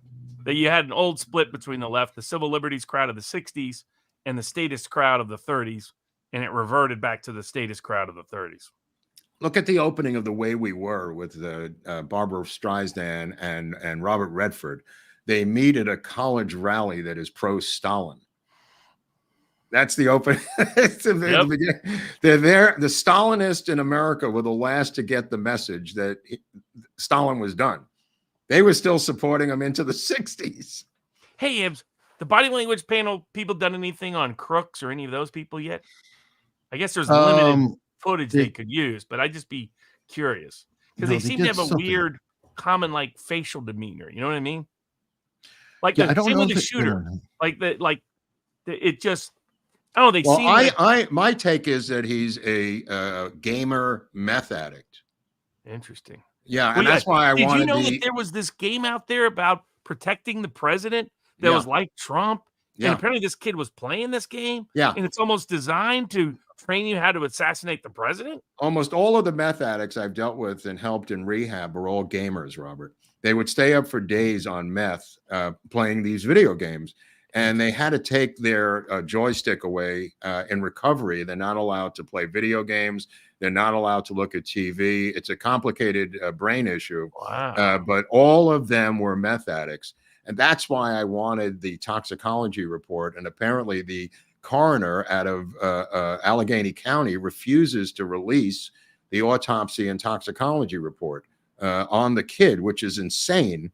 But I believe there's going to be meth found in that toxicology report. Oh, and they got rid of the body permanently, right? Yeah. I mean, the FBI made sure that body was destroyed. Yeah, but they must have taken blood, Robert. They must have taken blood samples. Yeah, I mean, they were cleaning that up fast. And they cleaned up the roof fast. I mean, it was just like the Secret Service washing out the JFK death limo, right at Parkland with buckets of water, because there's not much. You know, you're not even busy thinking about anything. Why don't we take some time and wash the car? Right. Mark, you made me think of something when you mentioned that about the meth addict and the games and things. Yeah. Makes me think back of the farm idea. One of the ways that they treat people with game addiction is to get them in the land and on the farm. Like putting them in an Amish type of environment actually helps reprogram the brain Could be. Yeah. away from some of that. So I just thought Could of that be. now Bobby's because I've been studied talking- from the ADD side Yeah. and dyslexia side, from that side of things, that nature can really be helpful to. I've been trying to figure out the Amish side for a while because I realize like the Amish don't indoctrinate much. They don't do like over and over. Well, it's like the Jews. We don't proselytize either. I mean, we don't even want ourselves to be members, for Christ's sake. They don't even obsessively read it. It's what it is. It's how they live. Yeah. It's they teach their values by how they live.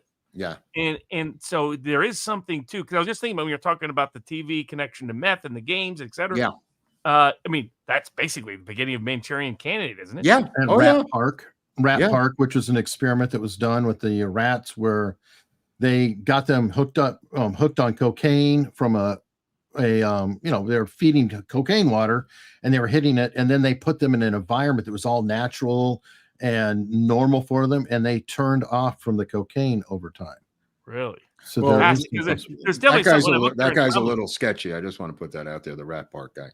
But Eric's right. It could, what Bobby is professing is that putting you on a farm out in the country away from these triggers that Eric's talking about could be very effective for recovery. But at some point you have to reinfiltrate into a normal society. Just like a rehab, it becomes a problem. Anybody can stay sober in a rehab. It's a bubble you've created to live in. How do you migrate to the real society with triggers and harshness and drugs and cars and all those other triggers going on? That's where the rubber meets the road. And the only thing I've ever seen work is a 12-step program, and Bobby knows that. Maybe a combination can work, Mark. Using it could become permanently Amish. Yeah, you could go. Bobby came out and defended Rabbi Schneerson yesterday, who was under attack. By Candace Owens. I don't even know this guy. But I know all about this because Schneerson was the head of the Lubavitches, which is the group in Brooklyn, kind of like the Amish. And Schneerson passed away a couple of years ago. He's the founder or one of the leaders of the Chabad movement around the world. There's Chabad in LA, Chabad in New York, Chabad in Amsterdam. He was one of the leaders, is his ultra-Orthodox top rabbi. And for some reason, Candace Owens went after him. And for other reasons, RFK Jr. came out and defended Schneerson. So that was very interesting. She's claiming that his sermon was that the Jews were the superior people and they were going to rule the world. And there's a clip on Twitter, and I don't know, there's no more context but that quick, but she's literally saying that, or using that to say that they're the supreme race, or this guy was saying they said that with the protocols of the elders of Zion. Also, if you read inside the protocols that Henry Ford put in every glove compartment of every Ford that came off the assembly line out of an obscure place called Dearborn, Michigan, which is the Jewish center of hatred against them today. The protocols of the elders of Zion said the Jews have secret meetings to run the world, and was created by Russian intelligence or French intelligence, depending on which story you want to believe. But obviously a piece of propaganda created by intelligence units in Europe. So this thing by Candace Owens is just fascinating, that she is just on this crazy Jew train nonstop. I don't know. She likes Kanye. They get along well. You know that her husband is very, very close with Andrew Tate, who also has no love for the Jews. Okay. He's Muslim now. He switched to Muslim. Wow. Yeah, he converted. Yeah. Allah Akbar. Well, you talk about prevailing winds. Why not? If not now, when? I mean, you're going to take over England and France pretty soon, and take over Western Europe, and Sharia law is about to be implemented all through Western Europe. It doesn't seem to be a prediction to suggest that's going to happen. Just a numbers game, Robert. And there's also rumors about her husband being a beard.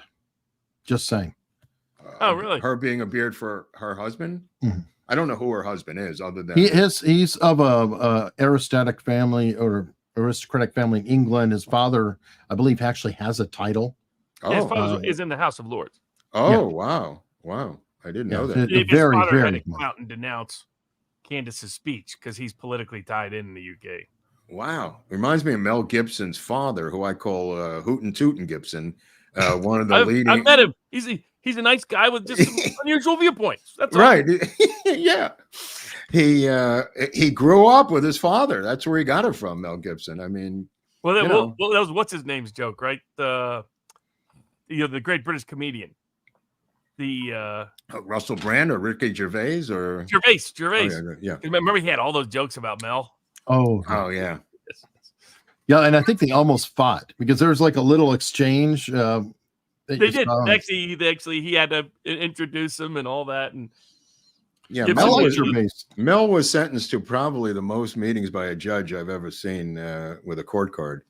He wasn't happy about it at the beginning, so I'll just leave it. Yeah, friends of mine. I used to live right down from Moonshadows. Oh, so okay.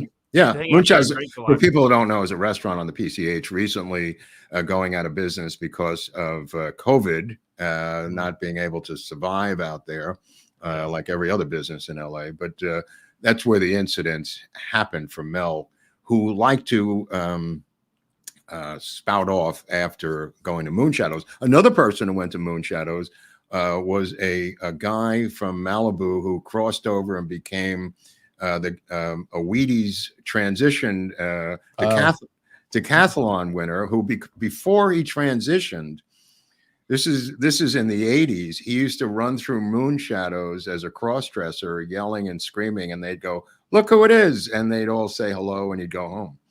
This was before the plastic surgery industry converted everyone. This whole trans movement wouldn't even exist if it wasn't for science. If you think about the advancements of plastic surgery, you're talking about it. Yes, that's right.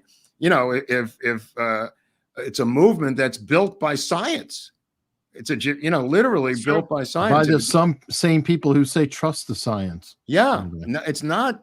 It's very interesting because the old school was just cross-dressing. Wow. And now with the science, you've got not just the physics, but you've got a whole civil rights movement. Have you heard about ChatGPT? If you ask it certain, or not ChatGPT, Elon Musk's version of AI, that if you ask it certain questions that are like Alex Jones questions, it'll give you Alex Jones answers. Yeah, no, it's really good. It's really good. Eric's been working with it. He says it's really good. Yeah, it's far less woke. What I love about it too is you can generate images of actual people.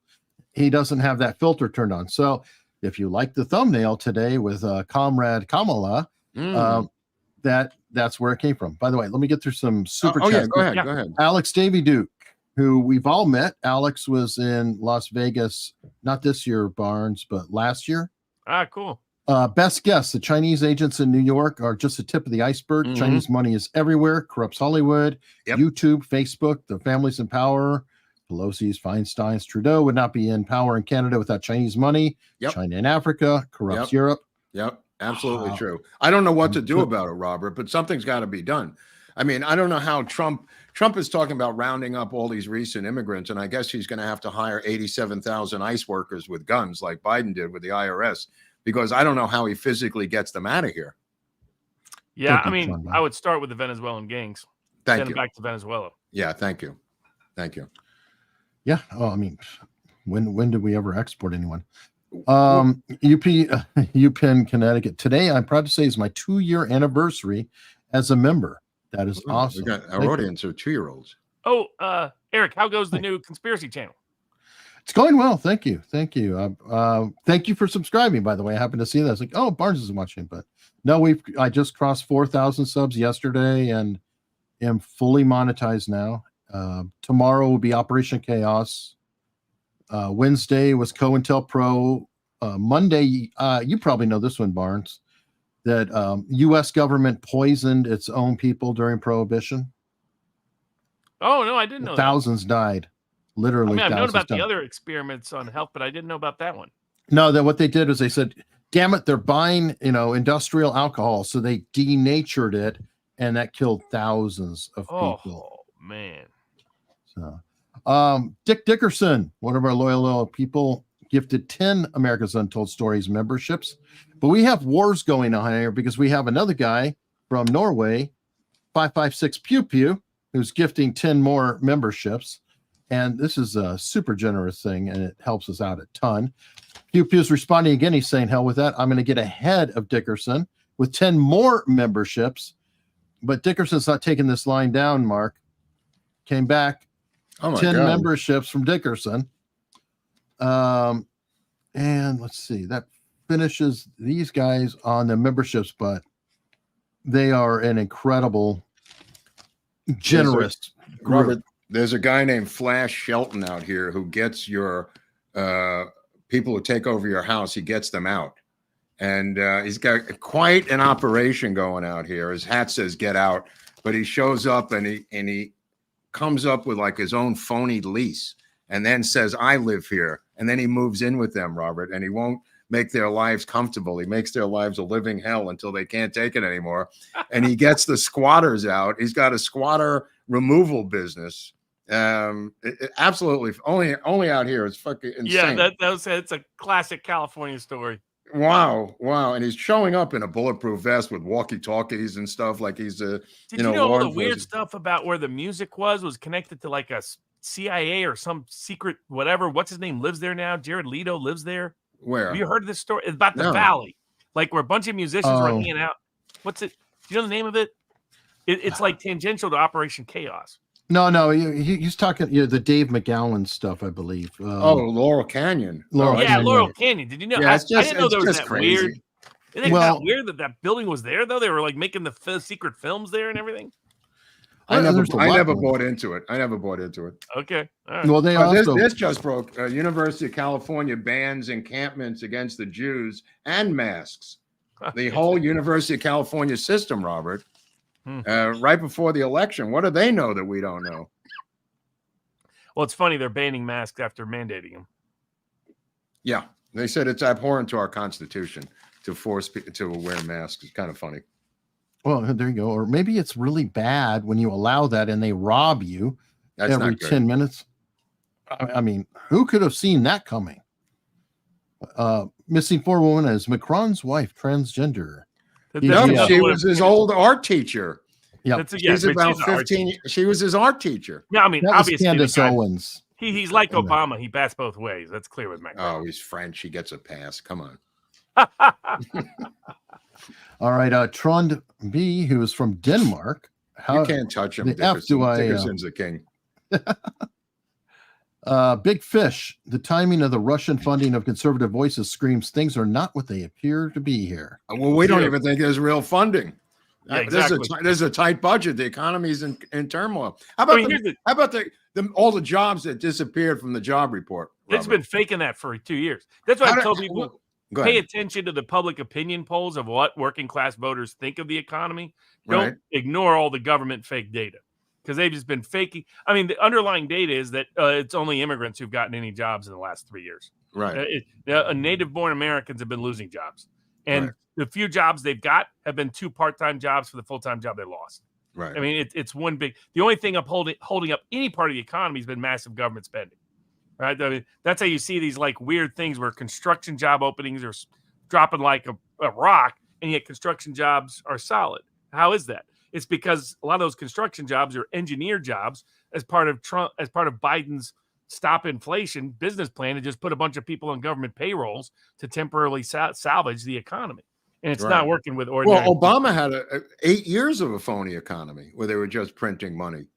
No, I mean, I think with you put Robert Kennedy in charge of the Kennedy files, we're going to see it all. Oh, that's going to be fun. I'm just going to stick with what I've been saying for years. I believe most of it down there is Mexico City and foreign government involvement because we had foreign governments. Yeah, that's what Trump was hinting at, and it's international. Not that they were involved in the assassination, but for the example that I use is there's documents of the CIA asking and requesting Mexico City intelligence to apprehend Sylvia Duran and torture her, which they did at our behest. That's kind of embarrassing. They tortured the shit out of Sylvia Duran, who was the secretary at the embassy for the phony Oswald trip to Mexico City. And that's part of that stuff is what's down there. And what it is it kept happening. Yeah. Like the DEA guy that got tortured and killed Yes. was at the request of U.S. intelligence Yeah. to Mexican military. By even the releases that Trump released and that Kiki Biden, Camarada, I think. Yes, Yeah. that's it. Yeah, it's even great memory.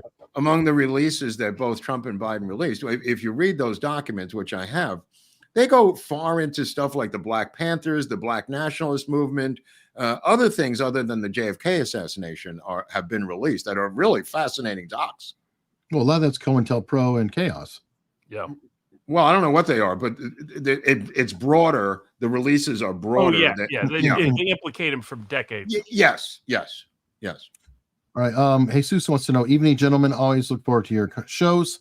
Thoughts on Mexico's new president? It's How a bad could it country be? that's It's a woman who narco-free. knows how to make chicken soup. Yeah. I mean, Mexico's de facto a narco state at the moment. So Right, but she actually did some good in Mexico City, from what I understand, and may know what she's doing. and I mean the former president, even though he came from the left populist side, Yeah. he liked Trump. He was Yeah. not anti-Trump at all. Yeah, she's fairly in the middle from what I've read, so we'll see where this goes. I mean, I am curious, are we really shifting to like Venezuelan gangs or other things rather than that? That would be a heck of a gamble, but something weird is going on because I mean, Right. they got Guzman's son to come in and they cut a deal with him, and he ratted out the real head of the Sinaloa cartel. Interesting. Because El Chapo was never the real head of the Chapo. Are guy the that got- the fentanyl must keep coming. I mean, yesterday last week we showed a photo of thousands of phony miniature watermelons with just a picture of watermelons wrapped around balls of fentanyl that was apprehended at the border, millions of dollars worth. It's just astounding. They're either going to kill half the country or this thing may be the greatest solution to drug addiction ever created. Right. All right. Andrew Hill wants to know, if Biden drops out and puts Kamala in before the election, it will be to screw with Trump, as all his merch has 47 on it now. That would be funny. That would actually be funny. Well, my own Donald Segretti campaign, I've launched it already from my dirty tricks department here in California, Robert. So you'll be happy to know that I've ordered hundreds and hundreds of Trump bumper stickers, and I'm putting them all on leftist cars around the neighborhood at night. For that, you mean all cars in the neighborhood, essentially?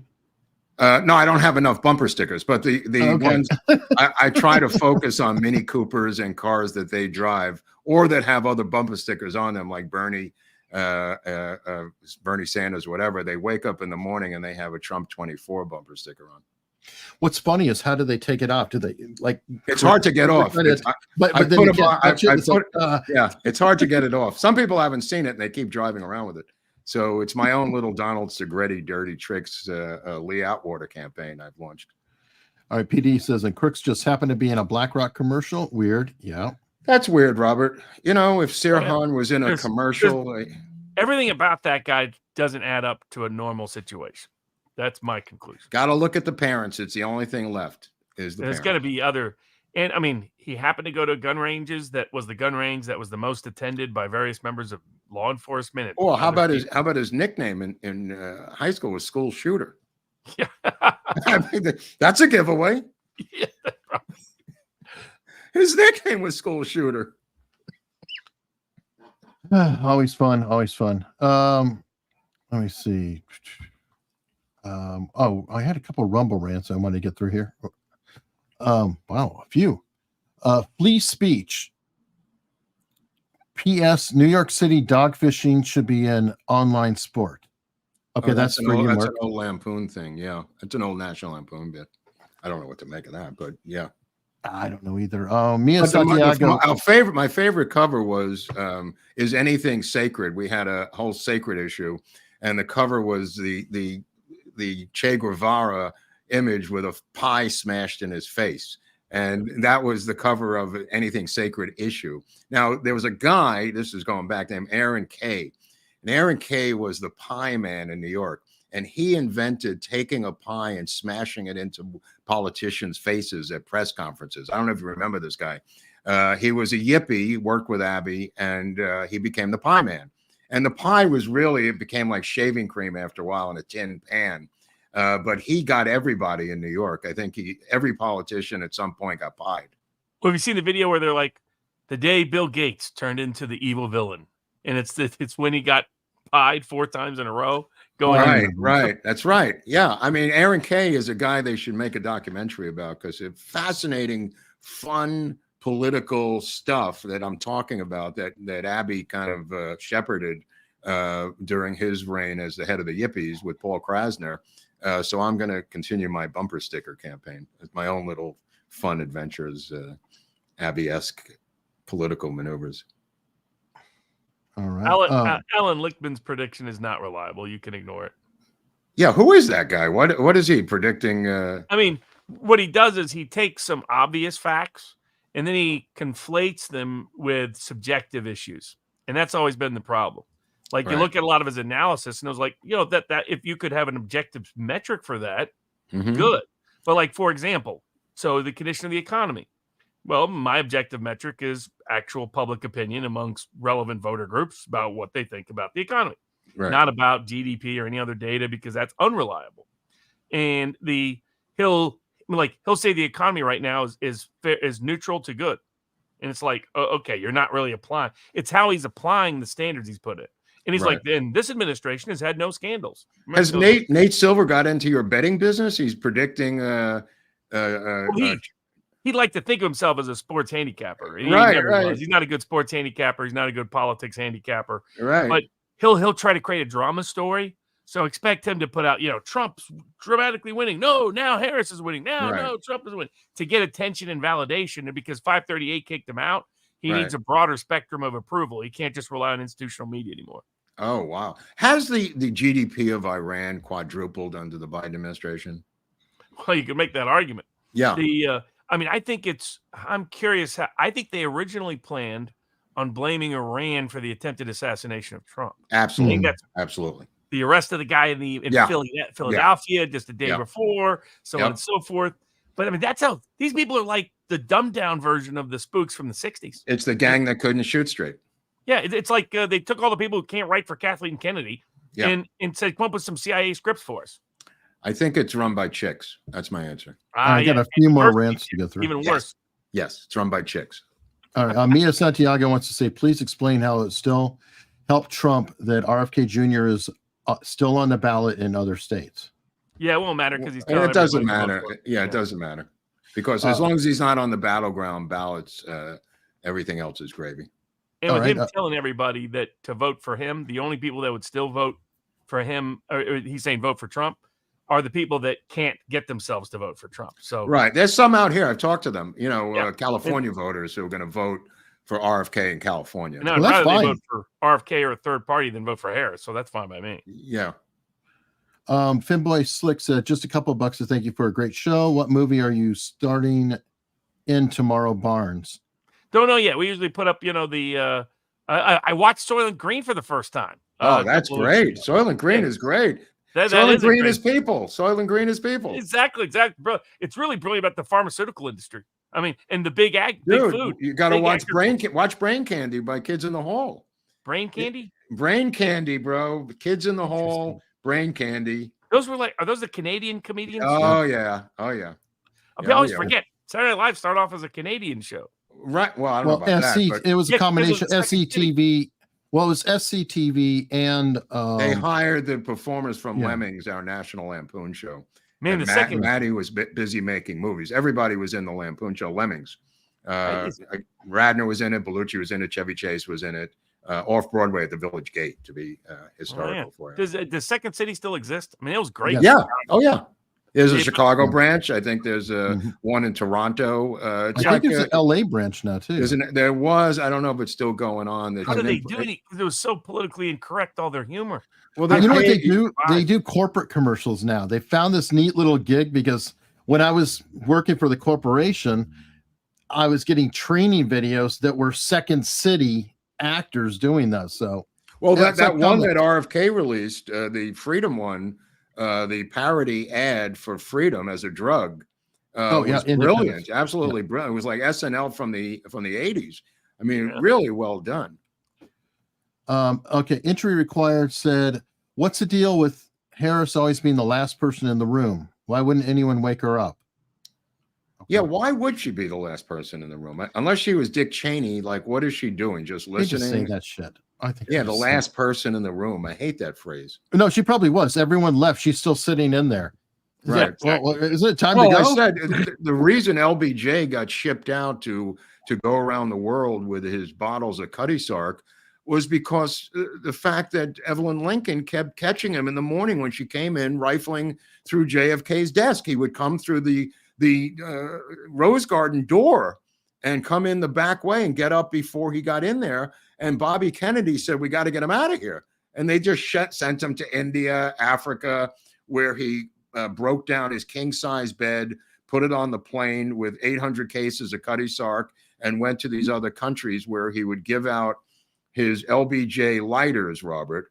And he would say, the joke was, please don't leave that in no whorehouse. It's got my name on it, boy.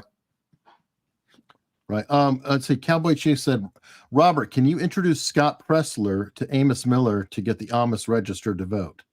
I mean, it will just help now that Trump has Kennedy campaigning for him. And then it would help if Republicans down ballot would embrace the issue. That's the way to get the Amish. The Amish are if you specifically talk to the Amish about how you're going to protect their interests, then they get out to vote. I mean, they poured out to vote for the Democratic governor back in the 60s who said they could privately homeschool their kids. Oh, wow. It's that's the key more than if you go to the Amish and say, you just need to register to vote because trust us, Trump will be good. Right. That doesn't, you need substantive policies. Okay. What do we do to stop the steal in Philly? What do we physically do on the planet Earth? Well, I mean, one part of the problem is what the Commonwealth Court is doing. So they're making it difficult in multiple levels. Yeah. So, it's the. I mean, do we flood it with observers? I mean, what do we do for the count in Philly? And the problem is, one is the count. Now the upside is they need ballots to be able to flood the ballots. Right. And the ballot request level is way down in Pennsylvania. Right. And they're not winning the voter registration battle. What about my idea, having the red state county registrars hold out their tallies until the big cities turn them in? In the old days, you could do that. These days, they worry that all the Republicans ones stick by the rules. So I know that. I'm saying to violate the rules. I know it's insane for them to do. I know that's crazy. But none of them have. I mean, in Pennsylvania especially, Republicans have no guts, no spine at all. Wow. I mean, some of these are easy cases they could be picking up. They're scared to take them on. Right. So that's the hurdle. We need more people like McCormick running for the Senate. Yeah. More people. The guy running for Attorney General, DA of York County. Some of these people to embrace some of these issues, and then everybody will know there's enough observers involved that they can't get away with it. Right. Okay. Well, you got Longo doing that right now and suggesting it for everybody. Yeah. The Slippery Rock. Well, tell me about these Senate races of Sherrod Brown and Tester up there in Montana. I mean, are they the two weakest to go? Montana and Ohio are going to go Republican. Which ones? So, Montana and Ohio. Yeah, that's what I'm guessing. Yeah. Those are not going to be close. Right. So you're talking about a two-seat majority in the Senate, or I mean, the key is if people like Brown in Nevada, Lake in Arizona. Wait, Brown in Ohio, or you're talking about the in Nevada? You're talking about the woman who's running against the woman. But if any of the Republican candidates, in those close states would embrace some combination of Trump-Kennedy issues to distinguish themselves, they'll win. They could sweep because Trump's win might be that big, but they just need to convince those down ballot voters to vote for them. Right. And so it's up to them. I mean, they're running. What is the problem with Kerry Lake and this guy in Arizona? I just got back from Arizona. I spent a couple of weeks there, and people running her campaign are poor. Okay. She's naturally charismatic. Yes. But the institutional message is always distance yourself from Trump, run on the generic message. Right. To just be a Republican, just be opposed to what the Democrat Party is part of. And that's it. Don't distinguish yourself. Don't do anything to upset donors. Don't do anything to upset the RCC or the RSCC or the RNC. And they're put under massive pressure. I mean, there was a congressional candidate last cycle who had Barris during the primaries, and the Republican Congressional Campaign Committee and the other PACs came in and said, you can't have Barris for your general election. And they got him to embrace a bunch of positions that were dumb positions, and he lost badly. Wow. And it's like the money isn't worth losing, right? Wow. I mean, you'd be better off with distinctive issues than you would be $50 million in the bank. And some of us have been screaming at that for them. And the question is, do they pick up the message? But I mean, the Trump-Tulsi alliance helps tremendously because they can watch it. The Tulsi thing seems to be fascinatingly working well. I mean, her handling this town hall the other day with introducing the questioners to him, it was a great combination, Robert, politically to watch. She's very talented. Very talented. And they're people that have access to a different audience. Right. That might otherwise sees the Republican brand and has no interest in it. Right. And that's where these other I don't know how big this is, but there might be a Hindu vote out there of which she can take from Harris. Oh yeah. Well, and she's particularly good with just your younger, disproportionately Hispanic or Black in the service industry. Think of those kind of people who are unhappy with the economy, not happy with immigration, not happy that they don't feel safe, not happy with all the crap they have to deal with on a daily basis, but don't trust the Bushite Republican brand. Yeah, I think there's a barbershop blacks vote, as I call it, and there's a Hindu 7-Eleven vote, as I call it, that's untapped, basically, that nobody touches or polls. And a lot of your Mexican cowboy kind of vote. Oh, the Mexican cowboy vote. Yeah, that's another one. I forgot about that. How about this one here? Oh, yeah. That's the guy saying Lichtman's a joke. Yeah. Okay. You can ignore Lichtman. Lichtman brags about being right because all he did is put together some basic standards, but that's because he applied them differently retroactively than he does proactively. And that's the problem. But I mean, here's the best example of Lichtman. Lichtman said Biden was the only chance the Democratic Party had until Harris replaced him. No. And then he said, well, it reminded me. Well, he was saying that it would be Harris too. I remember some of that because he was arguing. But his whole pitch was Biden would be now he was right. Biden would be a much better Democratic candidate. But it's like he's not applying the economy standard, the safety standard, the domestic chaos standard, and the scandal standard in a meaningfully objective way. That he's just pretending the economy's fine, pretending there are no scandals. Right. The president of the United States' son just pled guilty to a second level of felony. It's so crazy. It's so freaking crazy. This is not a scandal. They now lost a million jobs that they created out of thin air. Completely just fake report after fake report after fake report. Fake report. I mean, it's and he's ignoring all of that. And then massive money laundering. People don't feel safe. I mean, a loaf of bread is $8 in the real world. I don't know what he's talking about. I mean, you've got domestic chaos, a bad economy, and foreign war risk that are very high. No incumbent party has ever survived any one of those three. Right. The inflation numbers are absolutely probably in the 15% range or somewhere around there. And the real everybody's wages has been. Well, that's the other thing they revised, by the way.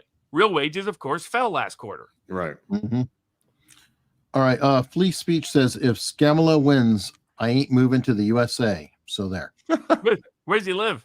Well, there's a follow-up says Olympic. I don't know if that's where he lives or if he's talking to something else. And then Finboy Slick says, great Kids in the Hall spinoff, The Right Guy with David Foley. They put the whole movie out for free on YouTube as well. Okay. Interesting. Finboy Slick is one of our great meme makers. Okay.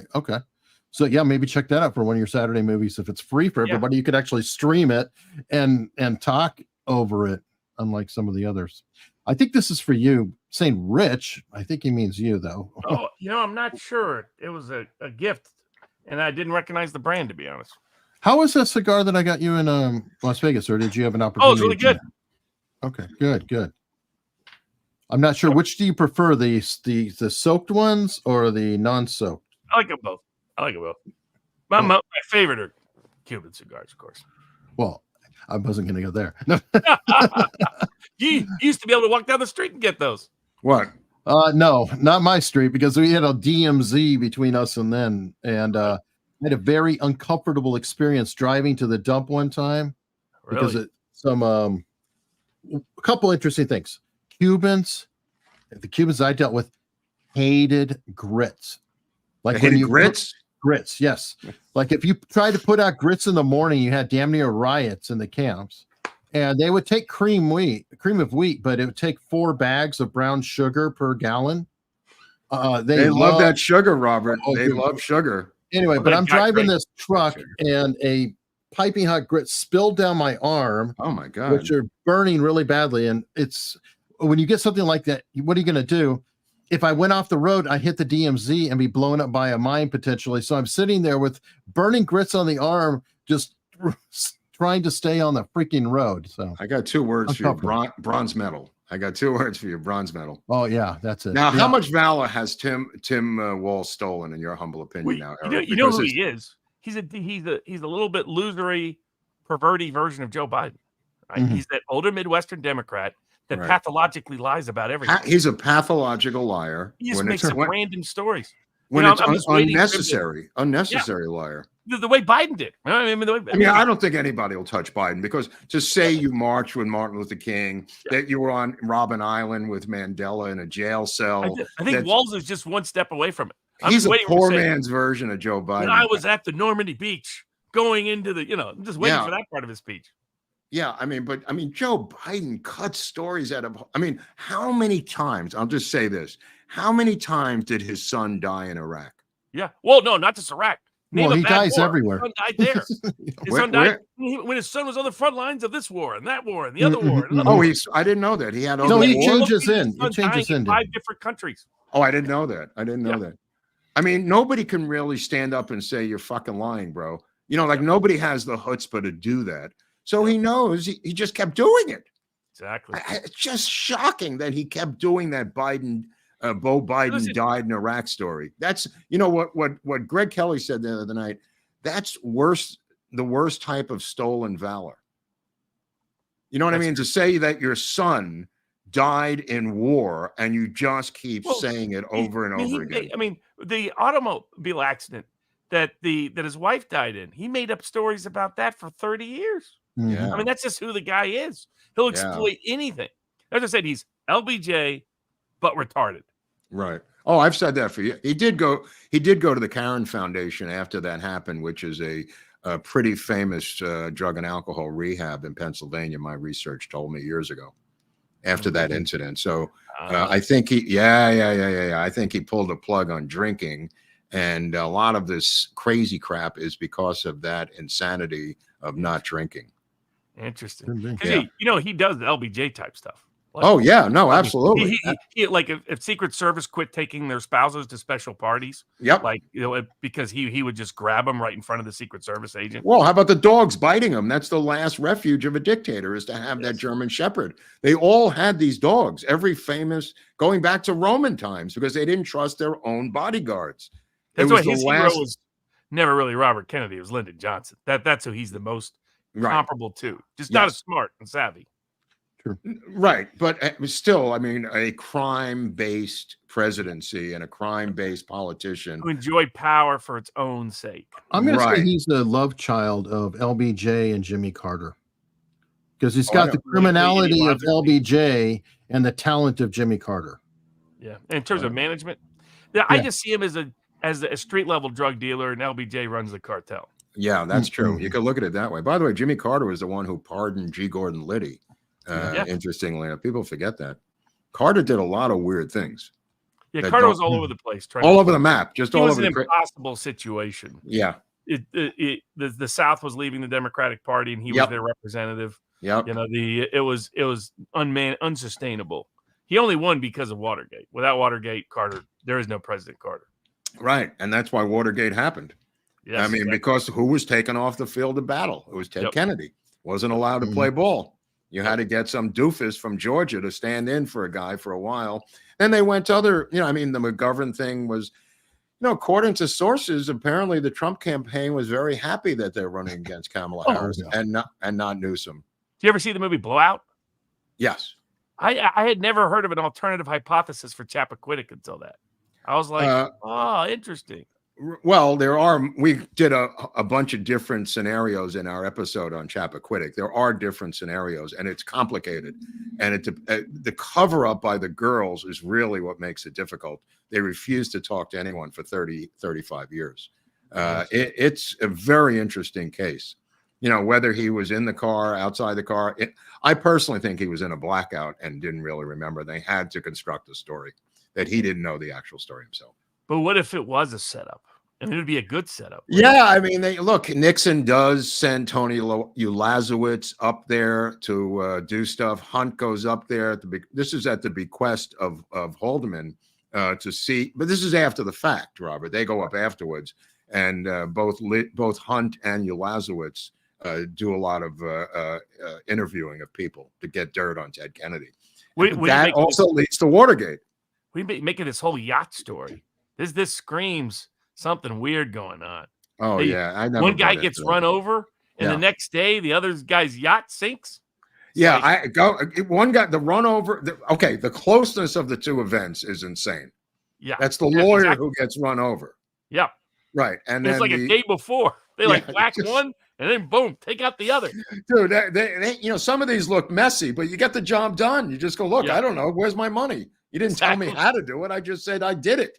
Yep. How you do it is up to you. I really don't want to know. Here's the money. Exactly. All right, last super chat, and then we're going to be heading over to locals here in a minute. Okay. Bass player 2011 FI, whatever that is. Oh, that's something you guys can cover. Missing 411. Real quick, it's a bunch of hotspots in national parks where people disappear under mysterious circumstances. Really? I just bought that lifetime pass to national parks. I'm in trouble. We'll get some more shows in the can before you go. That's interesting. I've heard different theories for that because there's like the alien theories, the UFO theories. Yeah. There's that they're stumbling onto various government kind of places. Yeah. There's some weird thing that Bezos is building that sounded really spooky. There was something he claimed was one thing, but then you look into it and you're like, that doesn't make a whole lot of sense. Well, if you go out to Hemet, to the desert, Scientology has all of their documents buried underground in like a sacred vault that they guard in case of nuclear war next to their compound in Hemet, but it's a little further off. So that's kind of creepy because that's out in desert world out there in the desert in California. What are the odds the intel community has infiltrated Scientology? Oh, dude, they must be in and out of there. I mean, just the same way as they did with Jim Jones. Right. You know what I mean? Like Jim Jones was infiltrated and they were trying out all kinds of different things, which I don't know if what's his name mentioned that, but Cooper. Well, that's the crop. Well, I don't think he did it. Well, no, he didn't mention it. He didn't. Yeah. Because I'll say what's fascinating is just to tell people that, Jim Jones and Charlie Manson were in the same town at the same time, not that far apart from the various things they were later accused of doing and being part of. Mm-hmm. And right. so California was a hotbed for serial killers. Period. Well, I mean, is it a coincidence that San Fran was like the center of operations for a whole bunch of MK Ultra projects? Well, it's also been infiltrated and run by the Chinese now that have their fingers in San Francisco. So when the premier showed up from China, they were bowing down to him in the streets of San Francisco a year and a half ago, as if he was coming to look over his land. Chinatown in San Fran is fascinating. That's a fascinating little piece of the world. Well, don't drink Chinese wine. It's disguised. They were, there was some campaigning up there by RFK when Ethel pulled him down into the car when some Chinese firecrackers went off in 1968. Yep. Yeah. Wow. Now, Barnes, have you seen this? We actually have our own challenge coin. Whoa. What's a challenge coin? That's what I said. I said the same thing. It's a military. It's from the military. It's a military tradition that units in the military will have a coin developed. As you can see on the screen, and I'm pulling up here, Mark has one. But essentially, let's say you're in this battalion, somebody else is another battalion. You show up at the bar, you produce a coin. Whoever doesn't have a coin technically is supposed to buy the other one a drink. And the idea of the challenge coin is that you talk about what your unit did, what the history is, what you're all about, things like that. And it's a pretty cool tradition. And we have them for here, being former military. It's something that I've always enjoyed, getting challenge coins when you're welcome to a unit, things of that sort. It's kind of like a key to the city. Mark, you have that for the back wall. Tim Waltz has phony challenge coins that he had minted up to demonstrate that he was in Afghanistan fighting against the Taliban years ago. Let me ask you something. How bad was that debacle of our leaving Afghanistan, Robert? On a scale of 1 to 10 of American debacles. I mean, obviously, Saigon being number 10, the top one on the list. Yeah. In 1975, but this has to replace Saigon. I almost half wondered whether sort of deep state ops did it deliberately. You know what I mean? It's too obvious. People who didn't want us to leave Afghanistan sabotaged. I mean, it was easy to facilitate with Biden. Clearly, Trump didn't trust the people that were supposed to remove us from Afghanistan. Well, why would he Because trust them? They kept didn't remove the soldiers from Syria that Exactly. he ordered them to do. Because so I think he was on to they would make that as embarrassing as possible unless it was very carefully controlled. Could he And have waited Biden just to took it was the bait. maybe waiting for the second term, Robert, to control that. But I mean, any way you slice it, shouldn't we have kept Bagram Air Base? Well, it's the question is, once you're there, how do you get out? I mean, that's the problem with all these places. I mean, it's what Colin Powell once said. He said, once you break it, you own it. And he was like, so don't break it in the first place. Yeah. He was arguing for not going into Iraq because he predicted this. But I love these stories where we're training their troops for 20 years. We always put out the same Bubba Mises story that we're training. Like, what are they, retards? They can't learn how to be a soldier for 20 freaking years? I mean, it's such a weak sauce. It's a scam at so many levels. I know. That's all it was. I know. There's one big money laundering grift. Yeah. You're right. But I mean, they memory hold. The reason I mention is because they memory hold that event, but that airplane with people hanging off of it, looks like the helicopters on the rooftop of the embassy in Saigon. When I saw it, that's what made me think, the deep state wanted this to happen. Yeah. That they were willing to embarrass Biden at the price of saying, don't ever remove us from a place we want to be. Right. We never really knew who was running the Biden administration. If he had a Dick Cheney, I would say, it's Dick Cheney. But we never really got our hands or face around who the hell the faceless cabal was, And Obama. Everybody seems too weak. So, I mean, I think it's just the old, what Putin calls the men in gray suits. Interesting. The men in gray suits. Oh, I meant to tell you, dear comrades, if you could find this movie, 2022, about an incident in the Soviet Union in 1962, where the factories go on strike in this city, and the response by the Soviets is the entire movie. It's covered up in Soviet history, but the movie is fascinating by one of the top directors in Russia, who like the Steven Spielberg of Russia. One of the great political satires was that Death of Stalin. I didn't really like it. You love that. I'll give you that one. So the dark humor is just I know. But check out Dear Comrades. Dear Comrades. You can find it at shot in black and white, masterpiece, absolutely riveting. You won't be able to take your eyes off it. Fascinating. All right. Well, we're gonna shift from here. Take a brief break and see everybody on Locals here momentarily. You can follow us on Locals for free, unstructured.locals.com, and hang out. We're going to continue talking. We're going to hang out for a couple minutes. Hang out with us over there. All right. Well, he's in Locals. He's a Locals guy. It's all one big family. All right.